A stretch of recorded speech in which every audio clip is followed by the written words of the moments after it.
Ladies and gentlemen, welcome. We are here. We have just begun. It is 5 p.m. CET, so in Berlin, Paris, and many other capitals of Europe.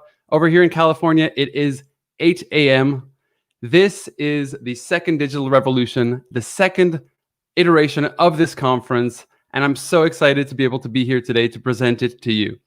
Now, my name is Christian Peverelli, and I am the one of the founders of We Are No-Code. Our mission is to empower non-technical founders, and we run a program called the No-Code Startup, where we mix an accelerator program for startups with no-code product school. Now, I wanted to thank everyone for joining us today, and I wanted to tell you that I'm just so excited to be able to be the moderator today. Let me take a quick second to now jump into the actual details of the conference. Now, let's start off with the agenda just to begin things off.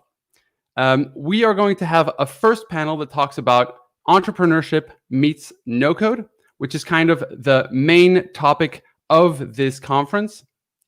Then we're going to get into a panel talking about designing with no-code, which is going to be super exciting. We're going to bring a couple showcases front, and we're going to talk about how these no-code tools allow us to build very powerful things. We'll then jump into the future of citizen development, so being able to empower so many people with these tools. And the last panel will be about raising money with no-code. So all the panels are super exciting. We have specialists from every single area of this industry, some of the leading platforms, but also some of the leading people who are pushing this movement forward, people who have built no-code platforms themselves.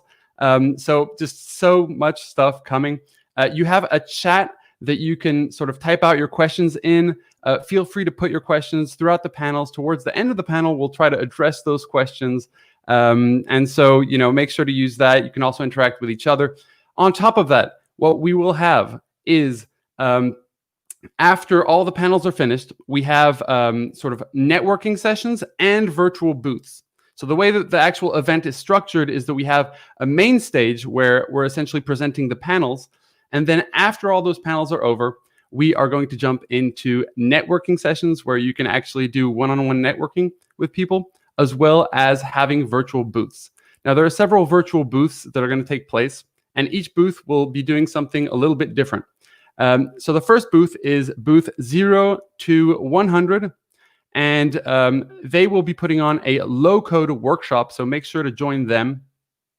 Lilith Brockhouse will be putting on a hands-on workshop on marketing automation, so make sure not to miss that booth as well. And our friends over at Thunkable will be giving a platform overview, so talking about their platform and giving you a little walkthrough through that as well. Myself and my co-founder will be hosting the last booth, which is the We Are No-Code booth. And we're going to be an Ask Me Anything. So essentially, any person who's trying to put something together can ask us any questions they have about no-code, low-code, about different platforms. And it's kind of going to be like a coaching session. Now, I wanted to thank our sponsors so much for making this all happen. Ninox, which is a business automation platform. None of this could happen unless it was for them. So we thank them. We also thank all the other partners and people who have helped promote this event. It's all very exciting for us. Now, let's jump into the next versions. You're going to have me for a little bit, so I hope that I'm not, going to put you through the ardent pain of going through too many dad jokes and sort of, saying things sideways. We're trying to keep this relatively conversational because we don't want to alienate people. We're here to have fun. We're here to learn from each other and with each other. Great. So now let's talk a little bit about what no-code actually is, because I think that we shouldn't really jump into this. For some people who don't know no-code, it's essentially visual programming. So it's a way to build software on one end and also to automate processes. So when we talk about building software, it basically means that you can build software solutions without having to write code itself or understand coding languages to be able to bring these to life. So you can, some of the platforms are kind of set up like designers. Others are set up like drag and drops, where you would kind of design like you would using a PowerPoint, and then others, and then use the logic of Excel to be able to tell it, what you want it to do. On the automation front, we have a lot of different tools that can be used to make different departments more effective and employees more efficient. So I hope that was a pretty good introduction.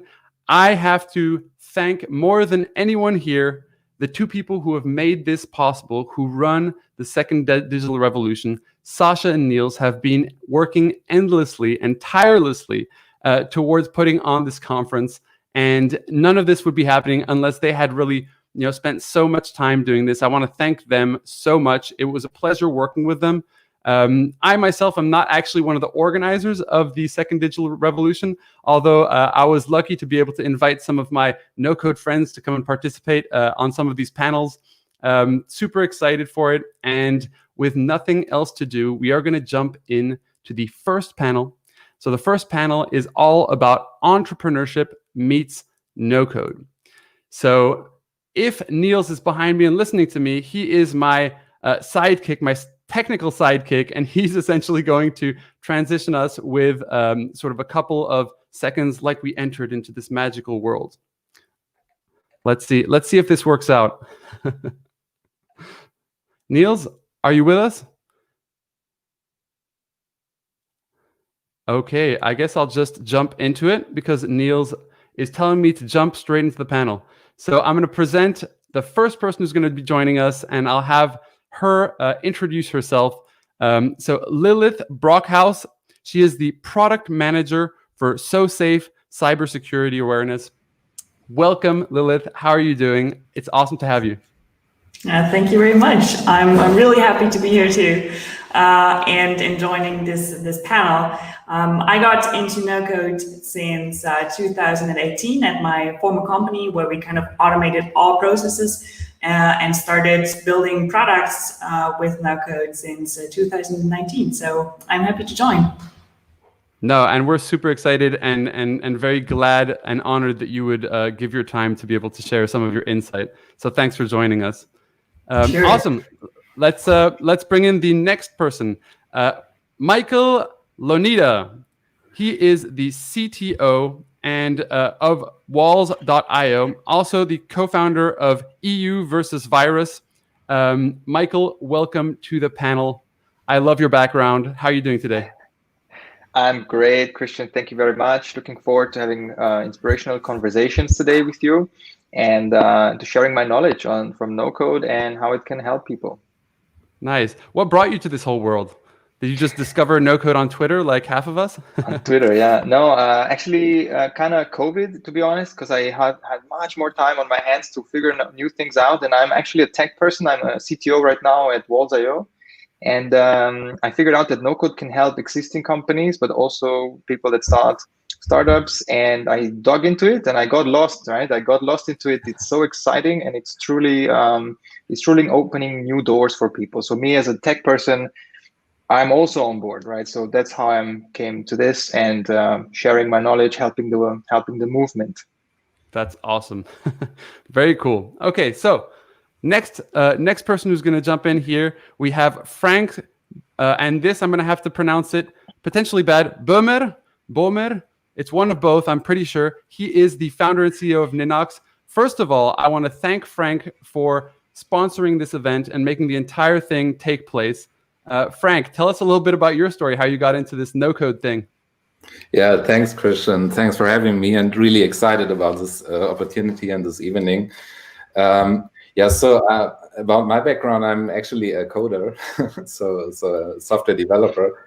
But I was working in this corporate world and seeing a lot of projects taking way too much time and too much resources, and also a lot of projects actually not happening. Yeah, because sometimes you want to automate things or build applications, maybe for a little bit more minor context, and then there's just not that attention or enough budget available. And I thought with a no-code platform we could make that happen. Yeah, enable people to help themselves basically. So I find this democratization of technology, I find this is the most interesting aspect of no-code.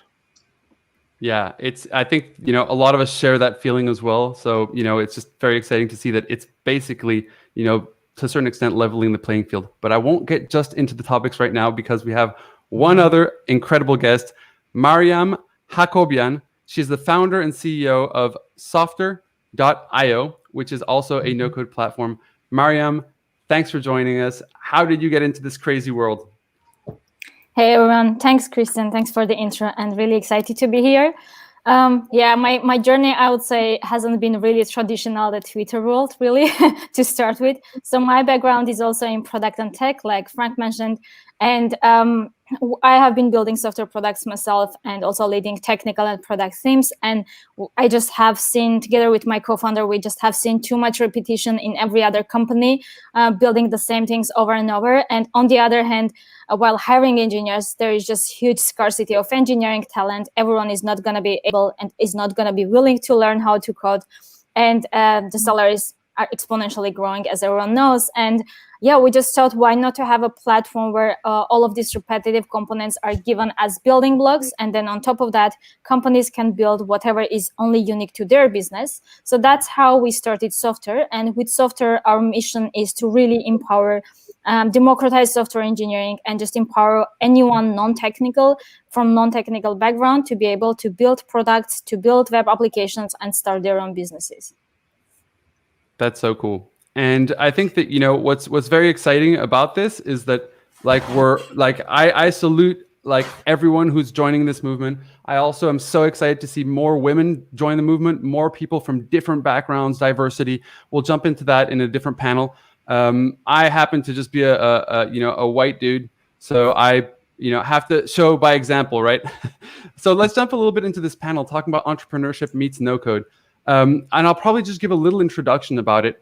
Myself, I used to run an accelerator program training startups, and I basically realized all the problems that people were having when building their businesses. On one end, when it came to sort of building products, but then on the other side, you have limited resources because you have a small team. So automation and building software can really help both of those things. So I wanted to open up with a first question. I'm going to be essentially guiding one question towards one of the panelists, and then we'll open up the discussion around that topic. We'll wrap it up and move on to the next one. So the first question I have is going to be, how does no-code impact entrepreneurship in general? I'll probably start by making this a pointed question towards Lilith, maybe just a quick answer from each one of the individuals. This isn't your question. This is a general question to kick off, just to be clear. All right, so that's a tough one actually to answer quickly, because I think no-code enables more people to jump into tech, and that is kind of my mission to get people to think about tech and software as something fun and not as something scary and kind of mystery magic thing. And I could having more fun with it instead of thinking about it like I could break everything. And so that is kind of also my story, since I'm not an entrepreneur myself, maybe yet. But I started out, I wanted to be an actress 5 years ago. I started to go to acting school, auditioning and so on. And then I needed a job and went as a working student to my former company. And so when I started out there, I discovered tech and found out that I like it much more than acting. And with no technical background at all, I was able to become product manager, understanding tech, understanding code also, not coming from the code side, but learning code by no code, and starting off with that, understanding the logic helped me a lot. And so when I started building my own apps, and not only in my company, but also on my own, no-code really helped me to get into this whole topic. So I think it enables entrepreneurs to be to deal with this topic. Yeah, you're a perfect example of basically how no-code and these tools can really change people's careers, change people's lives. So I think it's really awesome. I mean, I think more and more people, the world is becoming increasingly technical. And so I think that every person who's not technical has to take a certain amount of responsibility for that. So that's what I encourage entrepreneurs to do, because guess what? You'll always be dependent on a coder if not. So just take some responsibility. It doesn't mean that you have to, be the number one no coder or that you have to become an incredible software engineer. So thanks so much for sharing that. Michael, why don't you tell us, sort of how does no-code impact entrepreneurship in general for you? Right. So I have to start with what brought me to no-code, which is the EU versus virus hackathon that you mentioned in the introduction. And basically, it was like the biggest hackathon in the world, and I was lucky enough to organize it together with the European Commission. And in that hackathon, basically, whole Europe was participating, actually even more people, and those were entrepreneurs, right? Most of them, and they were creating solutions to mitigate the crisis. And many of them actually were profiting from those tools. I mean, how many people were there that we used at least Zapier or Webflow or something like this in order just to hack something together quickly during the weekend hackathon, 2 days, in order to be able to then show it off and win the competition, right? So that was already a pretty big impact. Also, by the way, when I was doing this, I was already pushing no-code. So that was great because people were using Bubble and all this great stuff. And then the second thing is basically, I think it's simply super obvious that you can do MVPs with no-code, in my opinion. So I made a small YouTube video about this if you want to check it out. But it's really like, it's kind of, now that I see them next to each other, you know, MVP and no-code is kind of like they're made for each other, in my opinion. And I think like you learn how to create your company, right, from doing small experiments and constantly iterating. And MVP is kind of a, well, if you don't know, it's like minimum viable product, where you basically create the minimum that people need in order to prove your point that your solution or what you're offering makes sense. And that will be much faster and cheaper to create with no-code tools. And I think it's absolutely a good idea. So this is, if not the most easy thing to bring into entrepreneurship, to say, hey, try it out. You know, it will save you a lot of time. Absolutely. No, I couldn't agree more. I mean, I was going through like 200 applications of startup founders, and we'd accept a small number, like 8 teams every 6 months, train them, put them in front of Google. And I saw exactly what you're talking about. Basically, the amount of money that non-technical founders were kind of putting into developers and sometimes not really even reaching a product, it was kind of sad. And they were taking a lot of time to do that. So, and I love what you talked about with the hackathon and this whole thing around the virus, because I think the virus, what it did, it proved a really good point for no-code, which is that no-code in many cases is it's much quicker to build on. And for that reason, when it comes to opportunities, and you know, even though the coronavirus was devastating, it was also an opportunity to help people. And so a lot of people were building no-code apps because you could build them in a couple of weeks. You know, a couple of days, couple of weeks, you have something up and running and you can solve the problem. Whereas the traditional sort of length of build takes a little bit longer.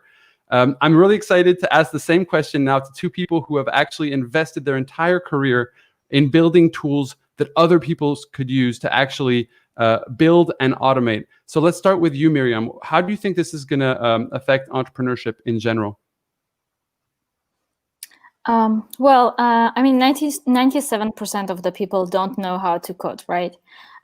So if anyone from this 97% really wants to start a business, they have basically 3 options. They have to either learn to code, they have to find a technical co-founder, or try to raise funding from VCs, which usually doesn't work if you don't have any early product, any type of product. And 90% of the startups it's also kind of known that they fail. So 90% of startups fail. And there is also a reporting from Fortune that the key reason, the 42% of the reason that is identified from failed startups are the ones that make something that people don't want, which means that they spend all of this amount of time, all of this money to build something which in the end no one reuses, right? So until recently, the barrier to entry to entrepreneurship was really too high, and it required a lot of time and lots of effort and money as well. I think no-code really removes this barrier. It enables more non-technical people to build products and start businesses, allows them to really kind of build, iterate, validate different hypotheses in a record time and with really little money. And it does also enable them to pivot fast. If they find out that something that customers don't need, that they just pivot fast, change their functionality, and adapt to customers' needs. So definitely, I think it does enable kind of the future and the new type of entrepreneurship that we are going to see in the next years. Yeah, absolutely. Testing hypotheses, de-risking your startup idea by putting those hypotheses to the test and iterating is probably the most important thing at the early stage of building startups.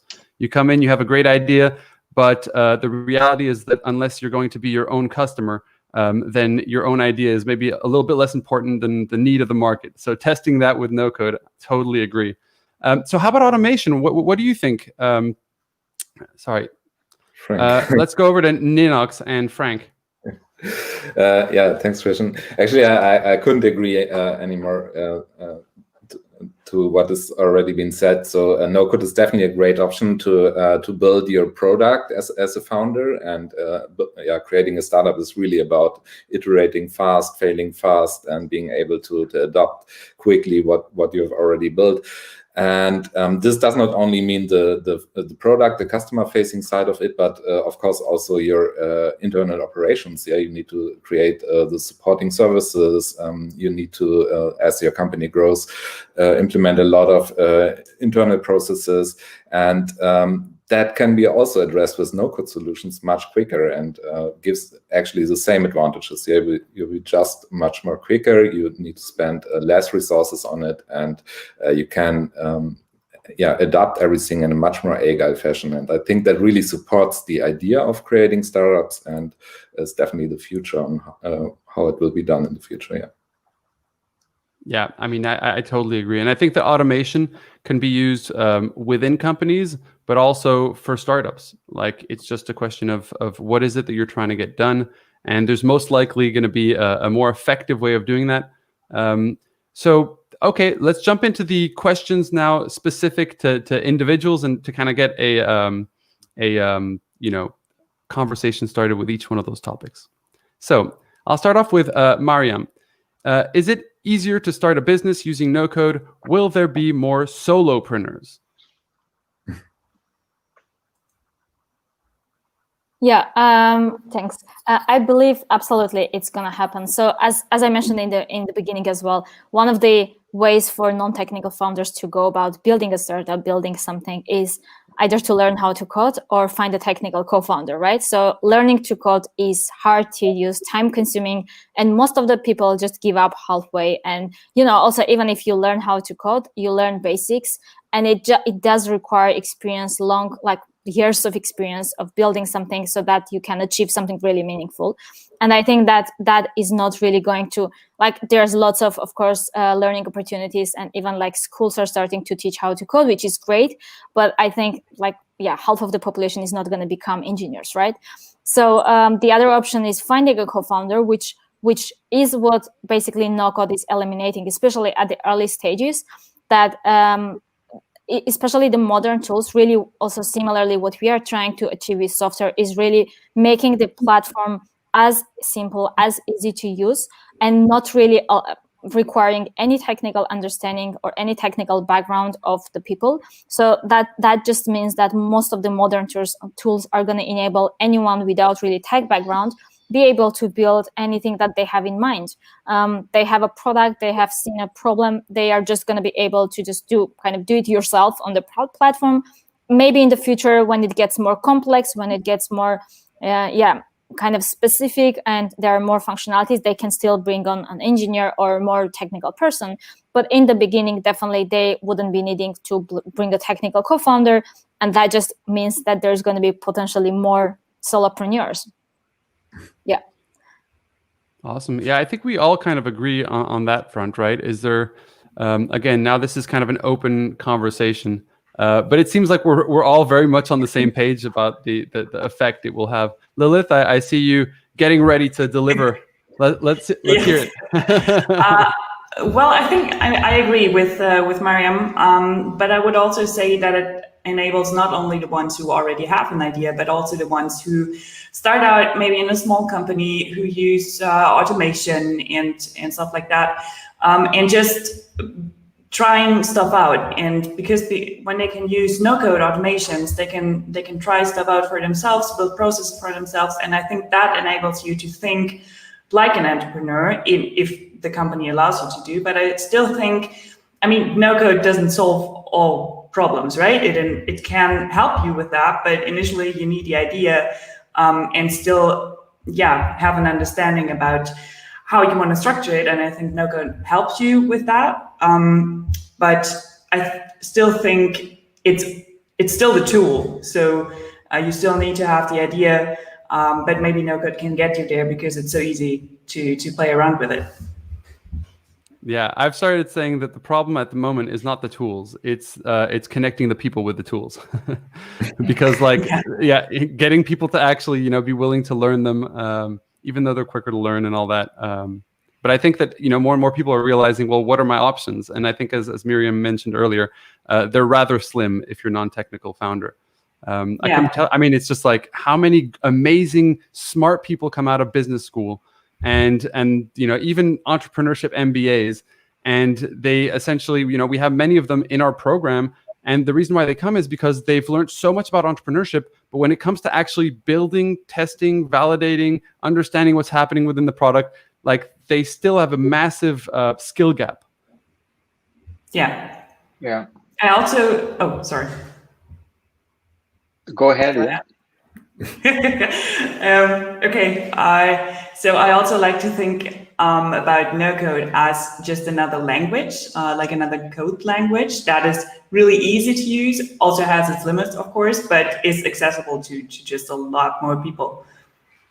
I like that metaphor of seeing no-code as a language. It opens up also a different, an additional perspective, because I think what even if you have an organization that includes technical people and business people and all that, what no-code can help is also to kind of bring a language that is spoken on both sides. Because the people on the business side can actually utilize such a platform or technology to build the first MVPs or to go to a certain, let's say, threshold. And then maybe advanced requirements kick in, and they can be supported by the IT guys, but it's not that huge gap anymore. It's really people are working on the same tools and everybody can contribute. So it basically brings people together. Yeah, and I think maybe no-code gets a bad rep, right? Because it's called no-code and it sounds a little exclusive for people who don't know how to code. But a lot of the, a lot of the people on this panel are proof that, they are coders. We have more coders than non-coders here, and they're loving no-code. So, Michael, you were going to say something. Yeah, I wanted to mention. Now it's already like a stack of feedback I want to give for the developers amongst us. No, but I really love what Frank was saying, because bridging this gap or speaking the language on both sides. I read a paper from Betty Blocks, a white paper. Of course, it's for marketing, but what it said made a lot of sense, because they basically said it's not like you create an app with the low-code app tool, and then when you reach some limit, you have to re-implement it completely, and then it goes into the developer world. But it's more like you have the citizen developers starting with an idea, right? So without needing to be blocked by developer resources.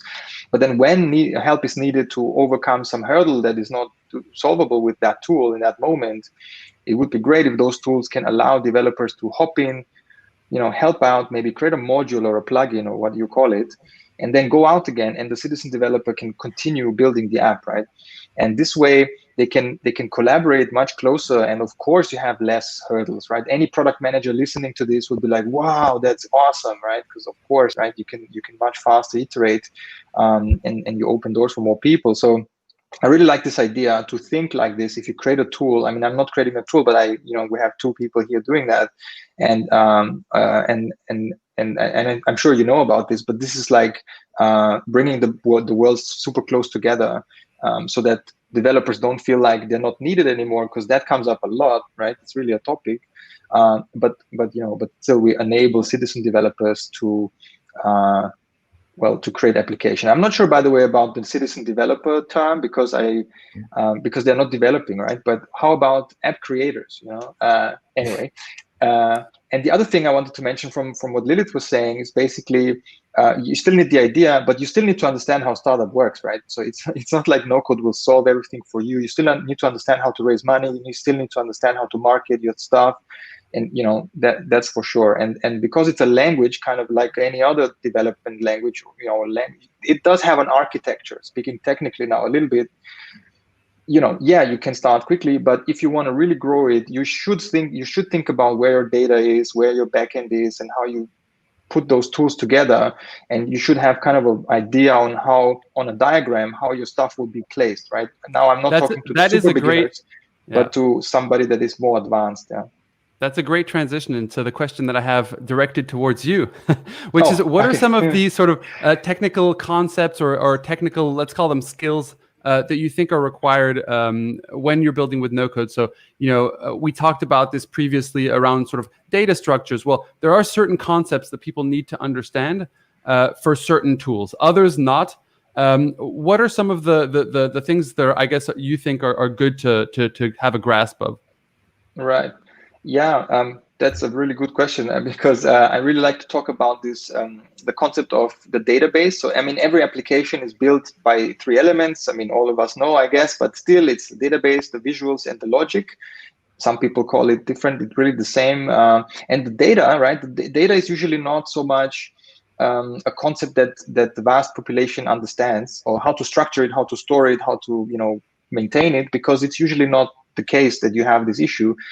But funny enough, most people that are non-developers that have to deal with a lot of data or a lot of different data is the financial department, right? You can imagine they have tons of Excels and they, somehow interlink with each other.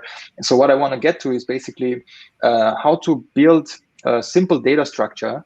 And it really looks like an Excel sheet, right? But an Excel sheet. But then I think it would be great to have to spread the knowledge on how to structure data, because you have users, you have subscriptions, you have blah, but then how do you store them? How do you link from one to another? It's not too complicated, but I think these concepts simply are not out there. So I think that is some knowledge that has to be shared. So data structures, basically any kind of advanced Excel course would already show you some of those concepts. They are called a bit different, right? Over there you have like VLOOKUPs and stuff like this, but it's kind of the same, like joining tables and grouping and stuff. With like pivot tables, for example, those kind of things people should learn, right? Because it will help them in any regard, especially with no-code.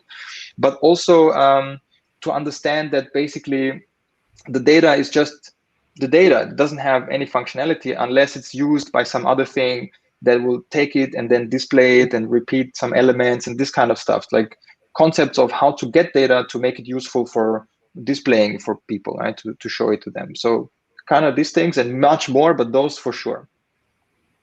Yeah, absolutely.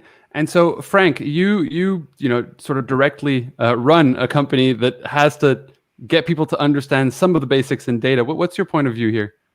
Yeah, I totally agree. And actually, that's kind of I wouldn't say our secret sauce, but that's what we try to put as much as possible attention on, is kind of to simplify this, because bringing the capabilities of a real database to people who might have more an understanding of lists or how to structure data on an Excel spreadsheet, that's kind of our mission. And so we really focus on making this linking of information as intuitive as possible. But nevertheless, you're right. It's some hurdle the users need to come over, something they need to learn and understand over time. And I also wanted to add something to the kind of the logic side we already talked about. We might want to be a little bit more honest about the term no-code, because I think it's not actually about no-code at all. It's more about you can get to a certain extent or to first functionality without having to code, right? But then again, a lot of the no-code platforms do offer some type of scripting language, and I find it personally quite astonishing how many people actually move along that trajectory and start with no coding skills at all, but then come to maybe to first calculations, just as you can do on an Excel spreadsheet, and then get a little bit hungry and really dig themselves into this coding world, and that's really exciting to see for a lot of users. Yeah. And so, Mariam, I think that this would be an interesting segment. I know that one of your big missions is to try to make sure that people don't have to understand some of these technical concepts when building. So what's your POV on this? Yeah, exactly. So, I mean, that's the big vision really going forward. So the way we really approach it, I do agree, definitely, the current low-code tools do definitely require understanding of some technical concepts. But really what we imagine what still could be done is really still abstracting away some of those technicalities away as well. Because, like, I don't know, 10 years ago or 20 years ago, when my father was programming, it was a low-level programming language, right? I was using Java, and that is quite high-level programming. And nowadays, there are all of these abstract libraries, tools, which people use on top of these programming languages, and they not necessarily go deeper into that. So what I believe is still is the next level of that. Don't really want to call it a programming language, because to me, when we say no-code and no-code platform, it should really be without coding, without you really coding. And then, so the way for us to really achieve it is to even abstract away some of these kind of relationships between different tables, the data, etc., and rather provide some building blocks and some things which are already pre-built. So whenever to us, the person has to definitely understand what they want to build. So there is an idea, but it's not just a random idea, but they know what are the pieces of this product, what customers want, what type of functionality does the customer need. So basically coming more from a product perspective. And then once they know this, they just really connect dots together. They build the front end, like the visuals, and then underneath, lots of things are being pre-built for them.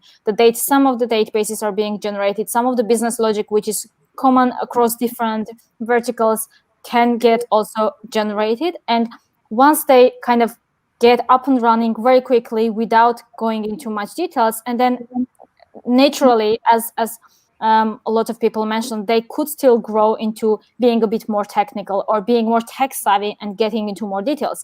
But what we believe is really we could still enable that, the whole tool, the environment being even more abstract and more high level, and not requiring in the very beginning to just build a web app up and running within like 5-10 minutes. You shouldn't be really having to need to know what the database and relationship between the tables are. I mean, what we see a very good example with Airtable. Like, Airtable is a really good example of kind of a database which has abstracted away these relationships. There is still relationships, right, between different data points, but the people using Airtable, they don't know it's a kind of this type of database relationships. Understood. So basically, yeah, and I think that we're moving towards more and more abstraction slowly in this no-code and low-code world. So I think that this is all a very interesting point.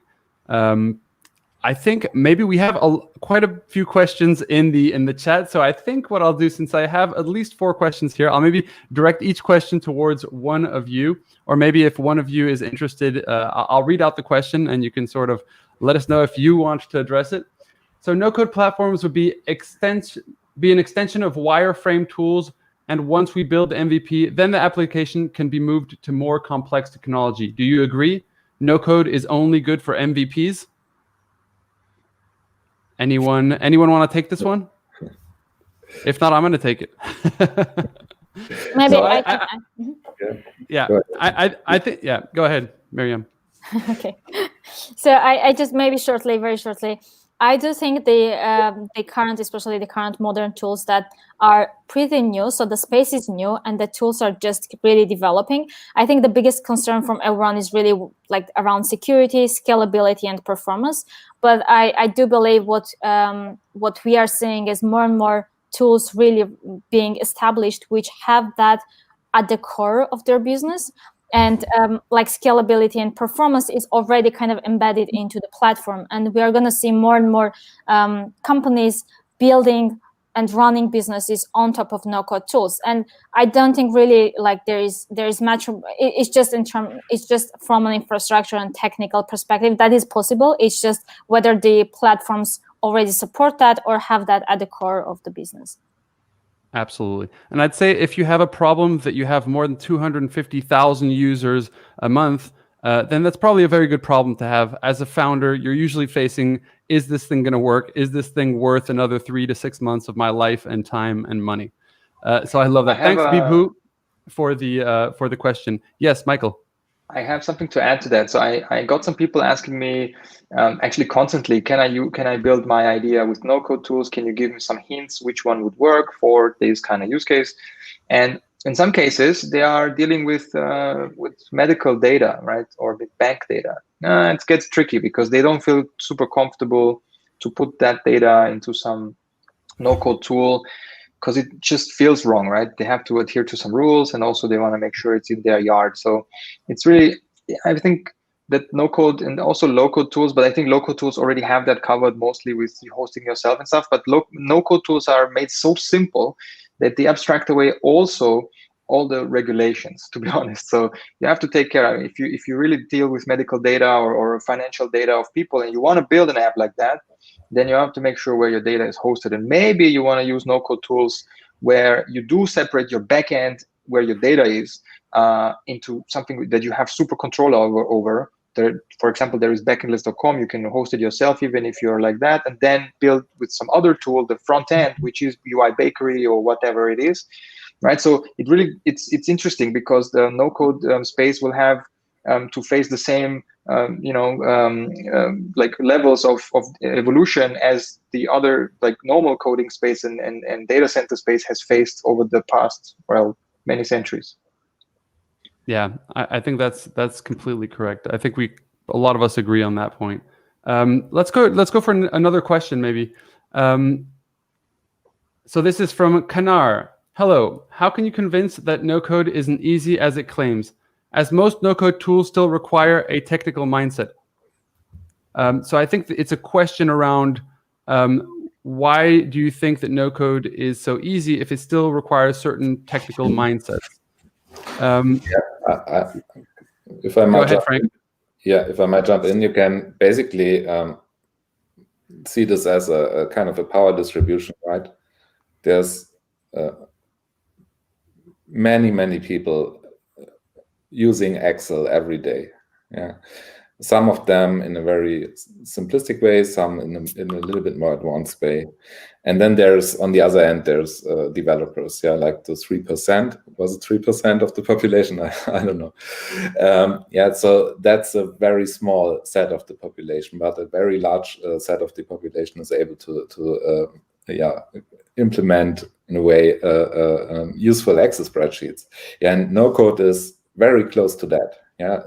It basically opens up this capabilities of building products to a much broader audience than traditional development models. For sure, it's not everyone, but it's a much broader audience. Yeah, and right, it's more about technical concepts more than actually being having a technical mindset. It's more about understanding some of the concepts, and those concepts are not very difficult to grasp oftentimes, but there's a lot of lingo, I think, that still alienates people from it and makes them feel very disconnected from these things, where if you just really break it down, people understand these concepts very simply. And I think that's something that we're fighting for heavily in no-code. Yeah, I have an example for this. Can I say it just very quickly? Because I agree, it's not, you don't have to know technology in order to make this happen. That's the whole point of no-code, right? But I did find some interesting use cases or problems that people have where they have people, and they have people employees in their company, and they have an Excel sheet, and they do the linking of where they are working in which office with the first name last name concatenation, right? It's really bad. Okay, no one of us will do that. So very simple stuff like this, please use IDs and then link them together, okay? Stuff like this. So very simple things. You don't need to have a technical mindset, I agree, but some concepts are really crucial. You don't need to understand joins, but you need to understand that data has to have a relation to some other data, right? So once you know this, basically you're good. Awesome. Lilith, did you want to add to that? Yes, I'd like to ask, coming from the automation side, how can you help people to use no-code? Was in the companies I worked in, I always did, or wanted to I did workshops where I said like, okay, what's your problem and what are you doing like for more than 5 times in a month? And that was stuff like I worked in an event agency once, and that was stuff like, okay, I want to invite speakers, and when they answer, I want to send them an info kit. And or if I onboard the speaker, then I want to have them a media kit with a picture and a layout and stuff like that. And all these processes that they did manually and all the individual problems that they had, and we sat there and said like, okay, what do you want to do? And went there step by step. And so we figured out what the process in Zapier or in Integromat, the automation tool, would be. And that was the point where I said like, whoa, this is magic. And this is like happening so fast. And I built it. And so, yeah, that was the part where it was fun for them. And so they wanted to do more of that. Yeah, and I think that kind of sums it up, right? It's like, let's do stuff and feel productive. Let's get away from tasks that we hate doing and are super repetitive. And let's try to actually take action on the things that we want to, right? And I think a lot of people are kind of stuck in this corporate world, and they're not really happy with their jobs. And I think that no-code automation and building software for some people is going to be a great outlet to kind of get started with any idea that they have. We're now coming to the end of this panel. Lilith, please. Oh no, I wanted to add something to that you just said, because there are the people, or most of the people don't know code, and there are the people who code, and both of them are kind of skeptical about no code, because one half thinks they can't do it, and the other half thinks, why would I use it because I'm a coder? And so I learned that both sides can learn no code, because it's about the stuff they don't want to do, and it's not about getting rid of the work a developer does, but taking all work out, at least when it comes to automation, that you don't want to do and that you can automate. Awesome. Yeah, I think that really wraps up, I think a lot of the thoughts that we have around this topic. It was such a pleasure to be able to share the stage with you today. Lilith, Mariam, Michael, Frank, thanks so much for giving us your time here and all your deep knowledge. If you want to find Frank, you can go to Ninox. If you want to find Mariam, you can go to Softer. Lilith will be hosting a booth at the end of this, so please join her there. MichaelWalls.io. You can find them all on LinkedIn as well as Twitter. So thank you so much for joining us today, and I hope you have an awesome day. Keep spreading the good word. You are the people who are making this movement awesome. So thank you. Thank you. Thank you.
second digital revolution.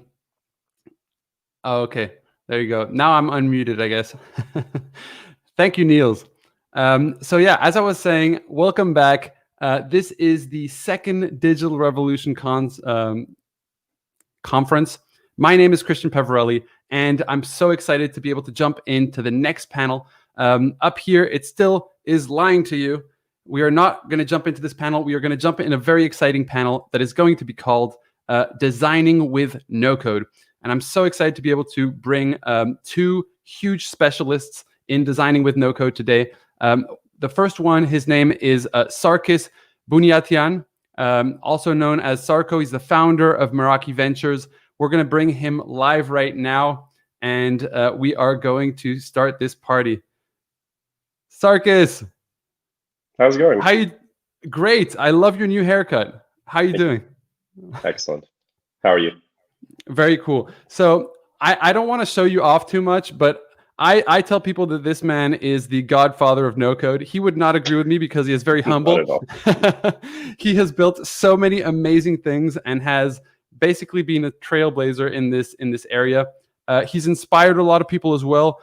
One day he decided that he was going to recreate Webflow fully within a no-code tool. The PlayStation within a tool called Webflow, and he basically shocked the world. And since then, he has not stopped. He is the founder of the No-Code Rumble, where he's built basically 8 companies with the founders live, which is insane.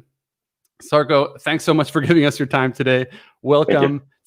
And today we're going to talk about a super exciting thing, which is actually the fact that you've done it again. You went out there and you built Civilization 6, all within no-code, within Webflow.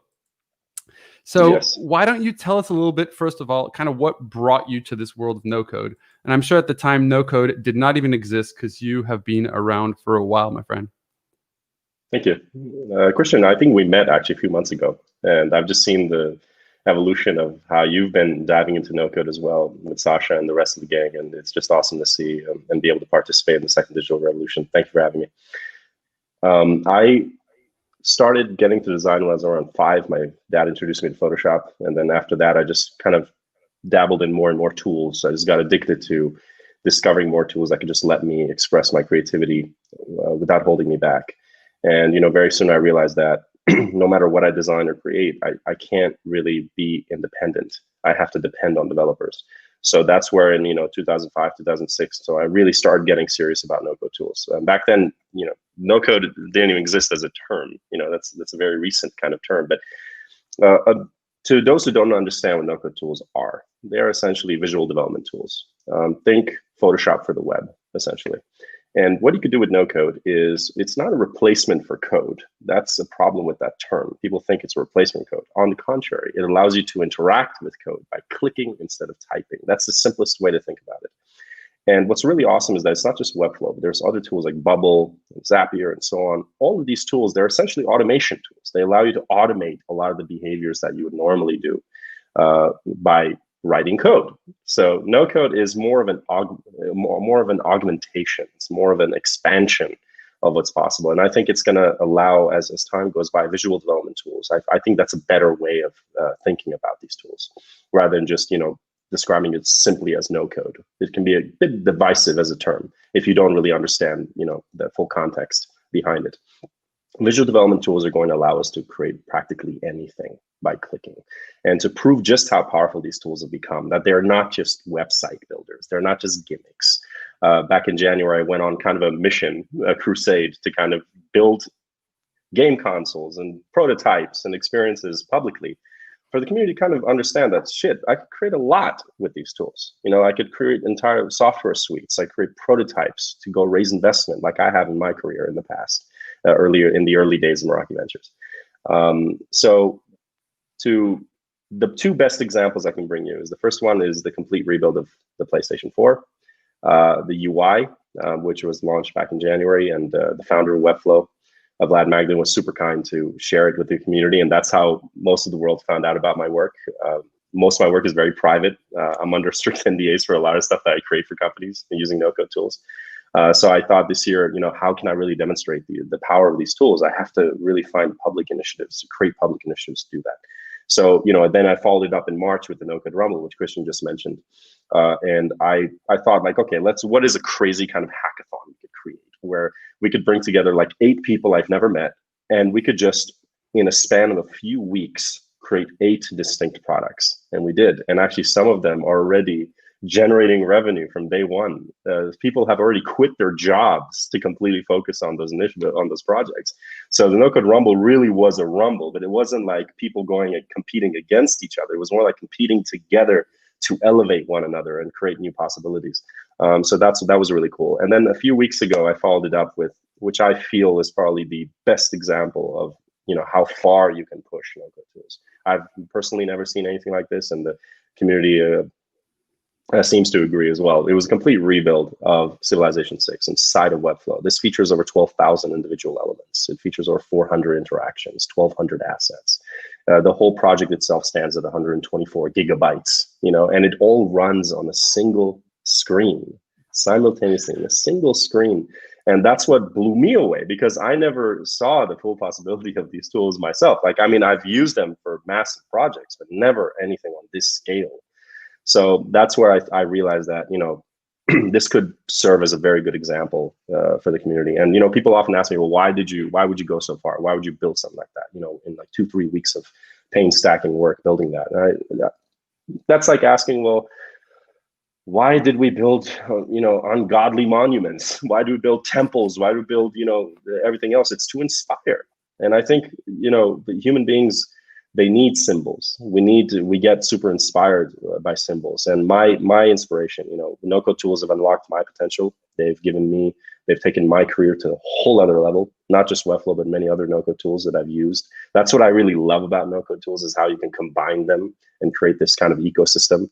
It's not either or, it's not a zero-sum game. It's many times, you might find one tool that has certain limitations, and you can just combine it with another really powerful tool, and just take it to the next level. Like, for example, in Webflow, you don't really have memberships, fully built-in membership systems to create accounts and so on. But then you could just integrate MemberStack in a few minutes, and there you go. It's done. And so that's what really has captured people's imagination.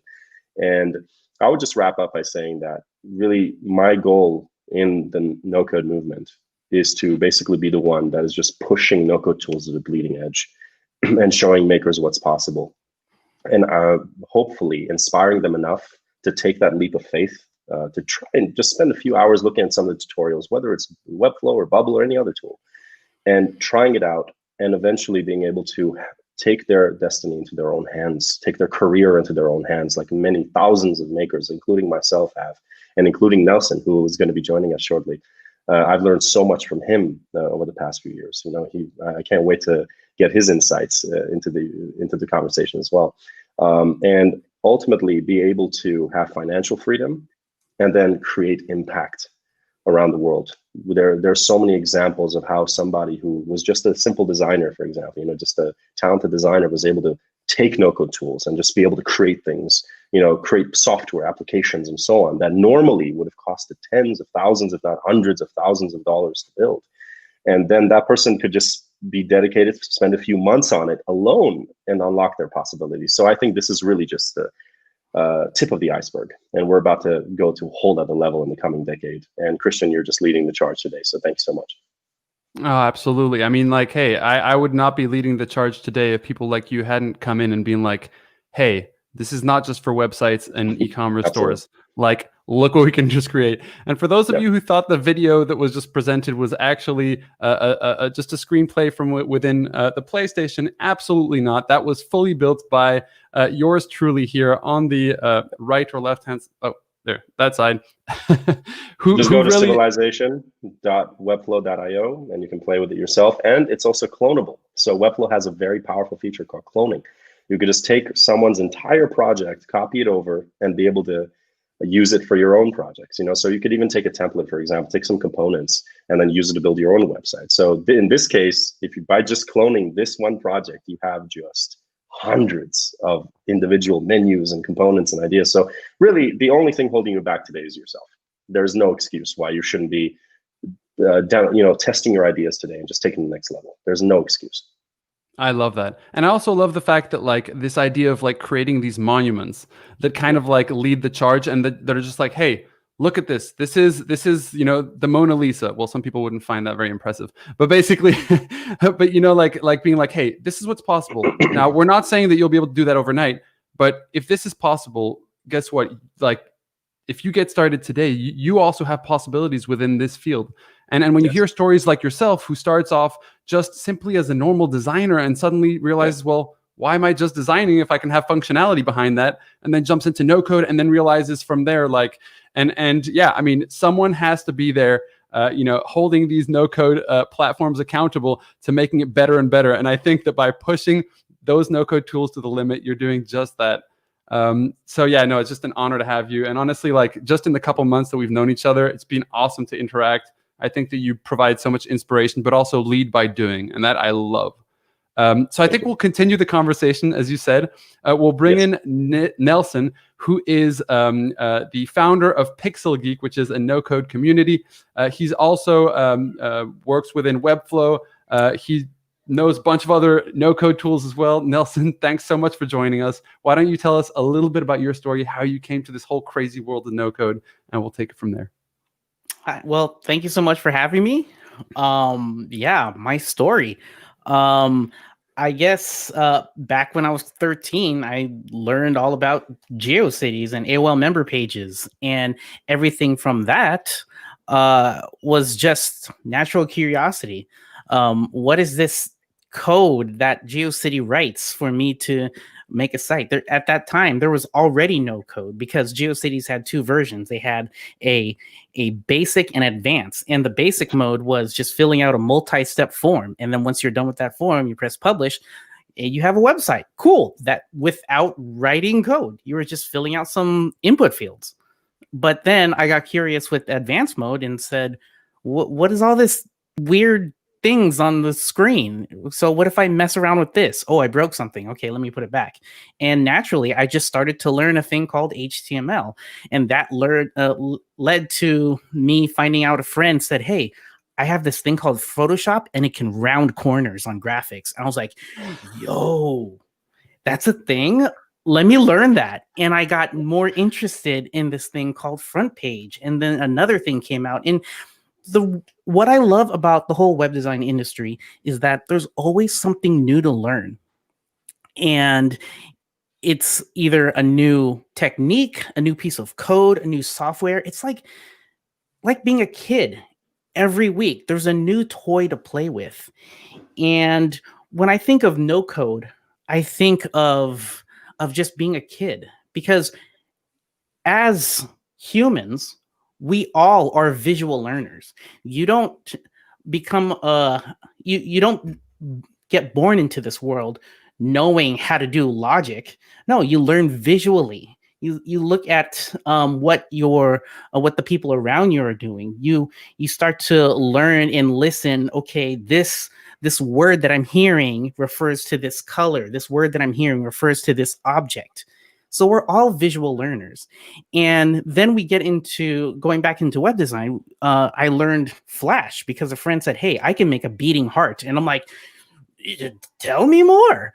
And then that grew into Dreamweaver. And then that grew into, then sadly, things just did nothing. It was like, you have to learn code, you have to learn CSS, you have to learn JavaScript and DHTML and all these things. And it's like, oh, so things became very stagnant. But then in 2013, I went to a web design conference and learned about, at one panel, I learned about two future web design tools, one called Macaw and one for Webflow. And both had a landing page that just said, hey, this is what we're trying to build. Put your email address here, and we'll give you a closed beta code if you get chosen. Cool. 2 weeks later, after the conference, I got a code from Webflow, and after playing with it for just an hour, I was like, this is it. This is the future of web design. I have found it. I need to tell everyone about it. And because of that, I learned about Webflow's official forums and started to join the community there, help the community, and let them help me. And then I was like, no, I need to tell more people. I went on Reddit, and I still have that Reddit post bookmarked, but a lot of people downvoted it, thought I was crazy because they're like, nothing's going to take down WordPress. Come on. And you should look at the comments there. It's pretty funny now seeing what they are now. But after that, I also started to go to meetups and talk about it because I wanted to just tell the world and grow this community of people who like Webflow and build with Webflow. And then I even started my YouTube channel about it. And one of my first, and I still have the first Webflow review YouTube video or something. And the title is actually the Photoshop replacement for web design. So same thing, how Sarkis is thinking about Webflow, it's Photoshop for the web. And my passion to teach people this just kept growing and growing. And I didn't want to stop because I felt like this would help a lot of people, especially designers, see that they can build so many things in a visual way. They can, their inner child will come out and say, I want to play with this, because that's all I'm doing. I'm just clicking buttons and just playing with things and see what works, what doesn't work, and what other tools can make it work. And so 2.5 years of doing that, that's when Vlad emailed me one day and asked if I wanted to join the team. And since 2015, I've been doing what I love, and I'm very grateful for it. And I'm trying to grow the community even more, but this time with more empathy and honesty. And so that's my story. Wow. You're going to make me cry here. But I love that narrative of like a childhood thing, because it really is like, you're just a kid in between all these Lego blocks, and the Lego blocks themselves are nothing. But guess what? When you start learning the techniques around them, like you're able to make those Lego blocks like anything that's in your imagination. Exactly. And I'm actually a big believer that as you grow up, like a lot of that imagination is kind of like contained because of society and all that.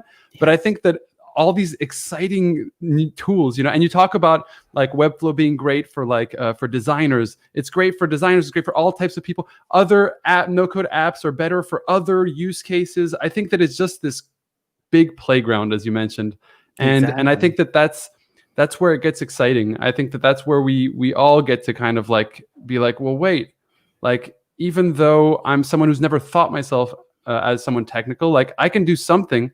And I think what you mentioned, like when I first played with this tool, that's the thing I see over and over. It's the feeling that everyone in this no-code world has gotten that feeling at some point where it's like, wait, what? Like I just did this myself in an hour? and then that kind of, like leads, I guess, the excitement to continue to learn. It's that natural human drive that we all have.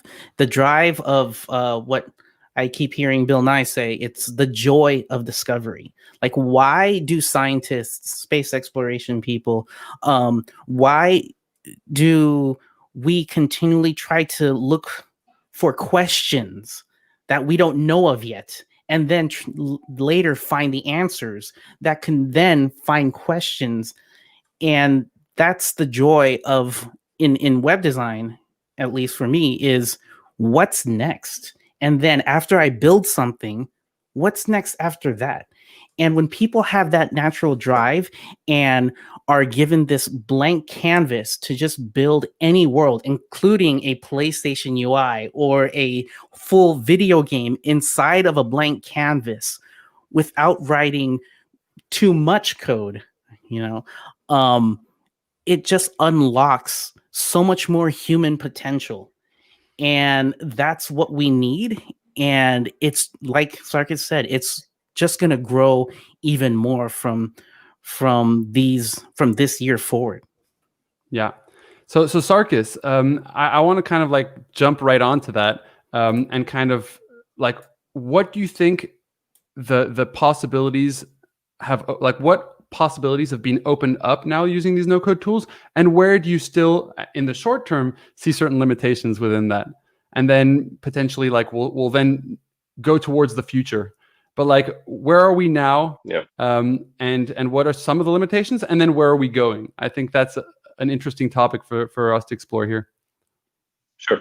I think no-code tools, especially in the case of Webflow 4, fall into kind of 4 possibilities. The first is Webflow, showcase websites, e-commerce websites, and so on, which is how it started. And I'm really glad that's how No-Code started. It started it had a great foundation to build on top of, something that everyone could relate to. I wouldn't want it to start with crazy software and applications. Start with something that everyone needs, you know, the craze of building a website, landing page, especially things that until today, it still boggles my mind that people still pay $5,000 to $10,000 for a simple landing page. Like, you know what I mean? Like, we need to liberate people, give them the tools that they need to take their, you know, ideas into their own hands. That's really what No-Code represents to me. So that's the first category. The second category is prototypes. This is for the startups out there, for the entrepreneurs out there who are using pitch decks and so on to raise investment, right? You have to understand, when it comes to investors, their goal is to make money by investing into your company. And the more equity they have in your business, the more money they make. So the more prepared you come to that meeting, the more equity you are going to get to keep, the less equity you're going to give away, because you are mitigating, you're lowering the risk of your idea, you're expressing your idea more firmly. So with No-Code tools, and this is what I specialize in, is building out these ideas as prototypes in No-Code tools and being able to express those ideas to basically photorealistic proportions, where it's like you start using it and just like, this is the product right there. Like, there's like, you know, how is this different from that full experience? When people picked up, I'm really glad you brought this up, Christian. It was like, yeah, guys, this is not a video. This is not a movie. This is actually built in Webflow. Like, there are people who played that and they're like, yeah, the tutorial I played with, it was nice. I was like, how did you play the tutorial? Like, I don't know how you played the tutorial. There's no gameplay. Like, it's a prototype. But that's my point, is to be able to recreate something on that level is much easier now than it ever used to be.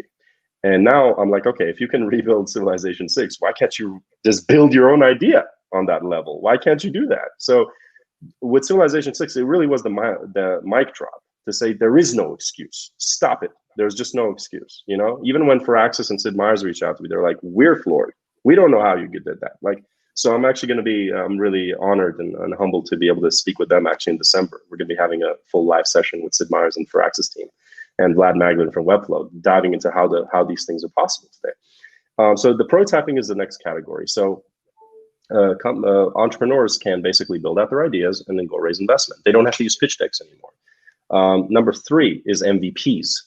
So nocodementors.com, we built this during the No-Code Rumble, one of the products. So you can just dive in, find a mentor, an expert from the community, and you can instantly book a session by linking to Calendly. So this is a good example of how Webflow just ties in with other no-code tools, other platforms in the community. It's not an either or proposition. We're not saying it's either Webflow or Bubble or this other tool. You could use anything you like. Just earlier, you were talking to Mariam Hakubian, another fellow Armenian entrepreneur, with Softer. That's another amazing tool. That's also a great possibility for another subset of the no-code community. It is not a zero-sum game. I'm sick of seeing this competition, this unhealthy kind of, let's say, approach or ideology that's kind of creeping in from the software industry. This is not Windows versus Mac. This is much more open, right? So MVPs is another idea where we said, okay, with the limitations, you just mentioned the limitations, Christian. That's a good question. Like, how do we overcome those limitations? Well, first you need to understand the limitations. In the case of Webflow, Webflow says you can have up to 10,000 CMS items. So we said, fine. Technically, every mentor in No-Code Mentors is an individual CMS item. So we already know the limit, that it's about roughly 10,000. I'm not saying you have to stop at 10,000. There are ways Webflow can offer you enterprise opportunities to go even beyond that. But we realized, we said, okay, what can we do here? There are obviously a lot of features that we want to build in, like gamification and things like that, where you can track, the mentors and what sessions they're having and so on and so forth. That would be better as a full custom built solution. You want to have control over that. You don't want to just hand that over to a third party. So in this case, Webflow could handle the front end experience. It could handle a lot of the testing, a lot of the ideas you initially have. You could go get to like 500 mentors or 1,000 mentors and then go raise $5 million and build out your whole platform. And that's what I also specialize in. So that's really what I'm trying to teach the community, is how they can leverage these tools. There are many different ways. It's not just like, well, I can just build everything in Webflow. No, you can't. Not everything. There are some points you're going to reach. Even with Civilization, there were some points I reached. Nelson and I have joked about this a lot, like some of the limits we've hit together, some of the challenges. And it's really cool, by the way, Nelson, I checked back just a few weeks later after our conversation, like those bugs and those limitations are already fixed. Like Webflow is just chugging, they're moving forward. So I know their roadmap already has memberships and flows, user flows, and many other things that are coming soon. So I'm surprised, like just a year later when we talk again, Christian, it's going to be really amazing to see where we are. And this brings me to the final potential that no-code tools can have is the hybrid model of using, basically, you can actually export your full experience in Webflow. And you could just take that code and do whatever you want with it. So actually, you could potentially use this completely as your front end, which is so easy. I don't even use Photoshop anymore, man. Like, I don't use Figma or Sketch anymore. I take my iPad, I sketch out my idea in paper with my Apple Pencil, and I go straight to Webflow. Because when I hit publish, there is a joy to hitting the publish button and just seeing your product in your hands instantly. This isn't some prototype rendition or like it looks sort of like, no, that is exactly how it's going to look. And I can go and I can tweak that and I can share that with my team, with my community, my fans, my users. So that's very powerful. So what I'm noticing more and more, and there's actually a few projects this month that I'm working on that are already using Webflow as the front end, and they have their own back end completely set up, their own search engines, everything they're doing, but they're like, we just love working in the Webflow environment. So I think that once you understand these categories, then you can really start to understand how your idea fits into those categories. But I think for most of the things you want to do, it'll fit into one of those options. But yeah, I would say the main line in the sand for me when people want to use no-code tools in general is when you feel like you're already integrating 10, 20, 30 different no-code tools to basically get simple functionality done, that's a bad idea. That's basically duct taping a ship together. And then at that point, it just becomes management hell. You have no idea what's actually happening in your product. So I think there is a point, I think it's a really hallmark of a great developer, maker, no-coder, designer, to know when to stop, when to say this should be done with custom code.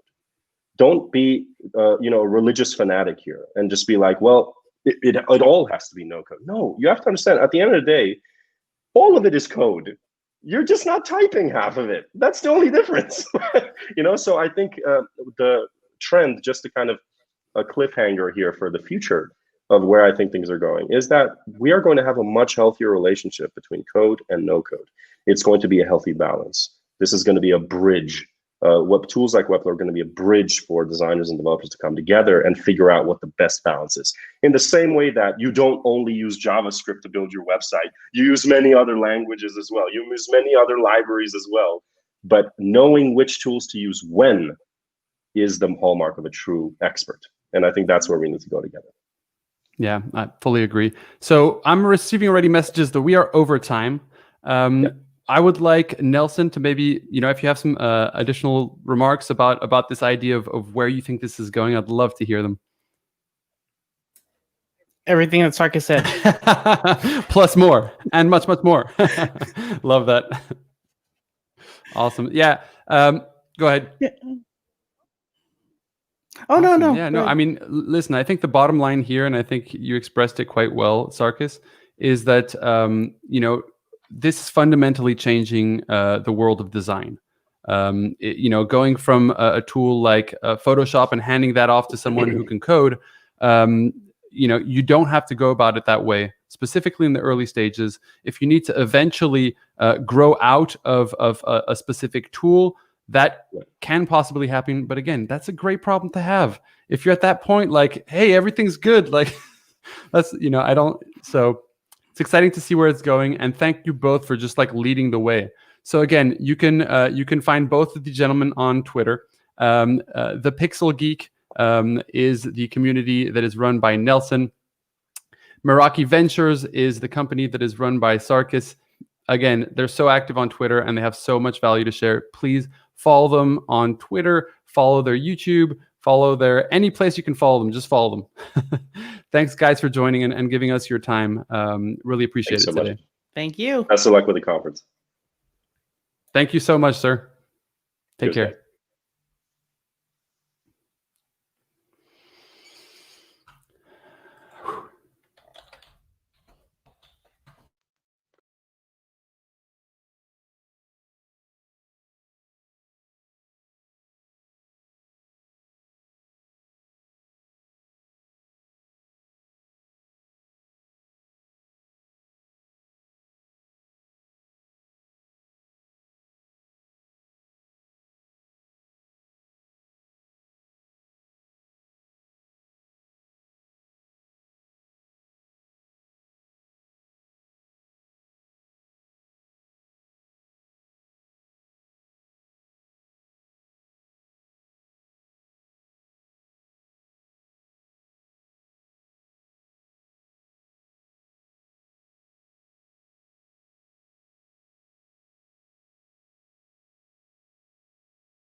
second digital revolution, a conference. It's the second time that this conference is run.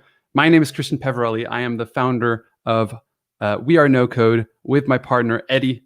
And so I'm very excited today to be able to present an additional and, again, very insightful sort of approach to no-code. We're going to go a little bit now from sort of entrepreneurship, designing with no-code, and we're going to start entering this world that's a little bit more the business enterprise world and get a little bit more insight on that front, because I think that a lot of possibilities that are opening up are not only for entrepreneurs and people of the like, but also within larger enterprise companies, maybe medium-sized businesses.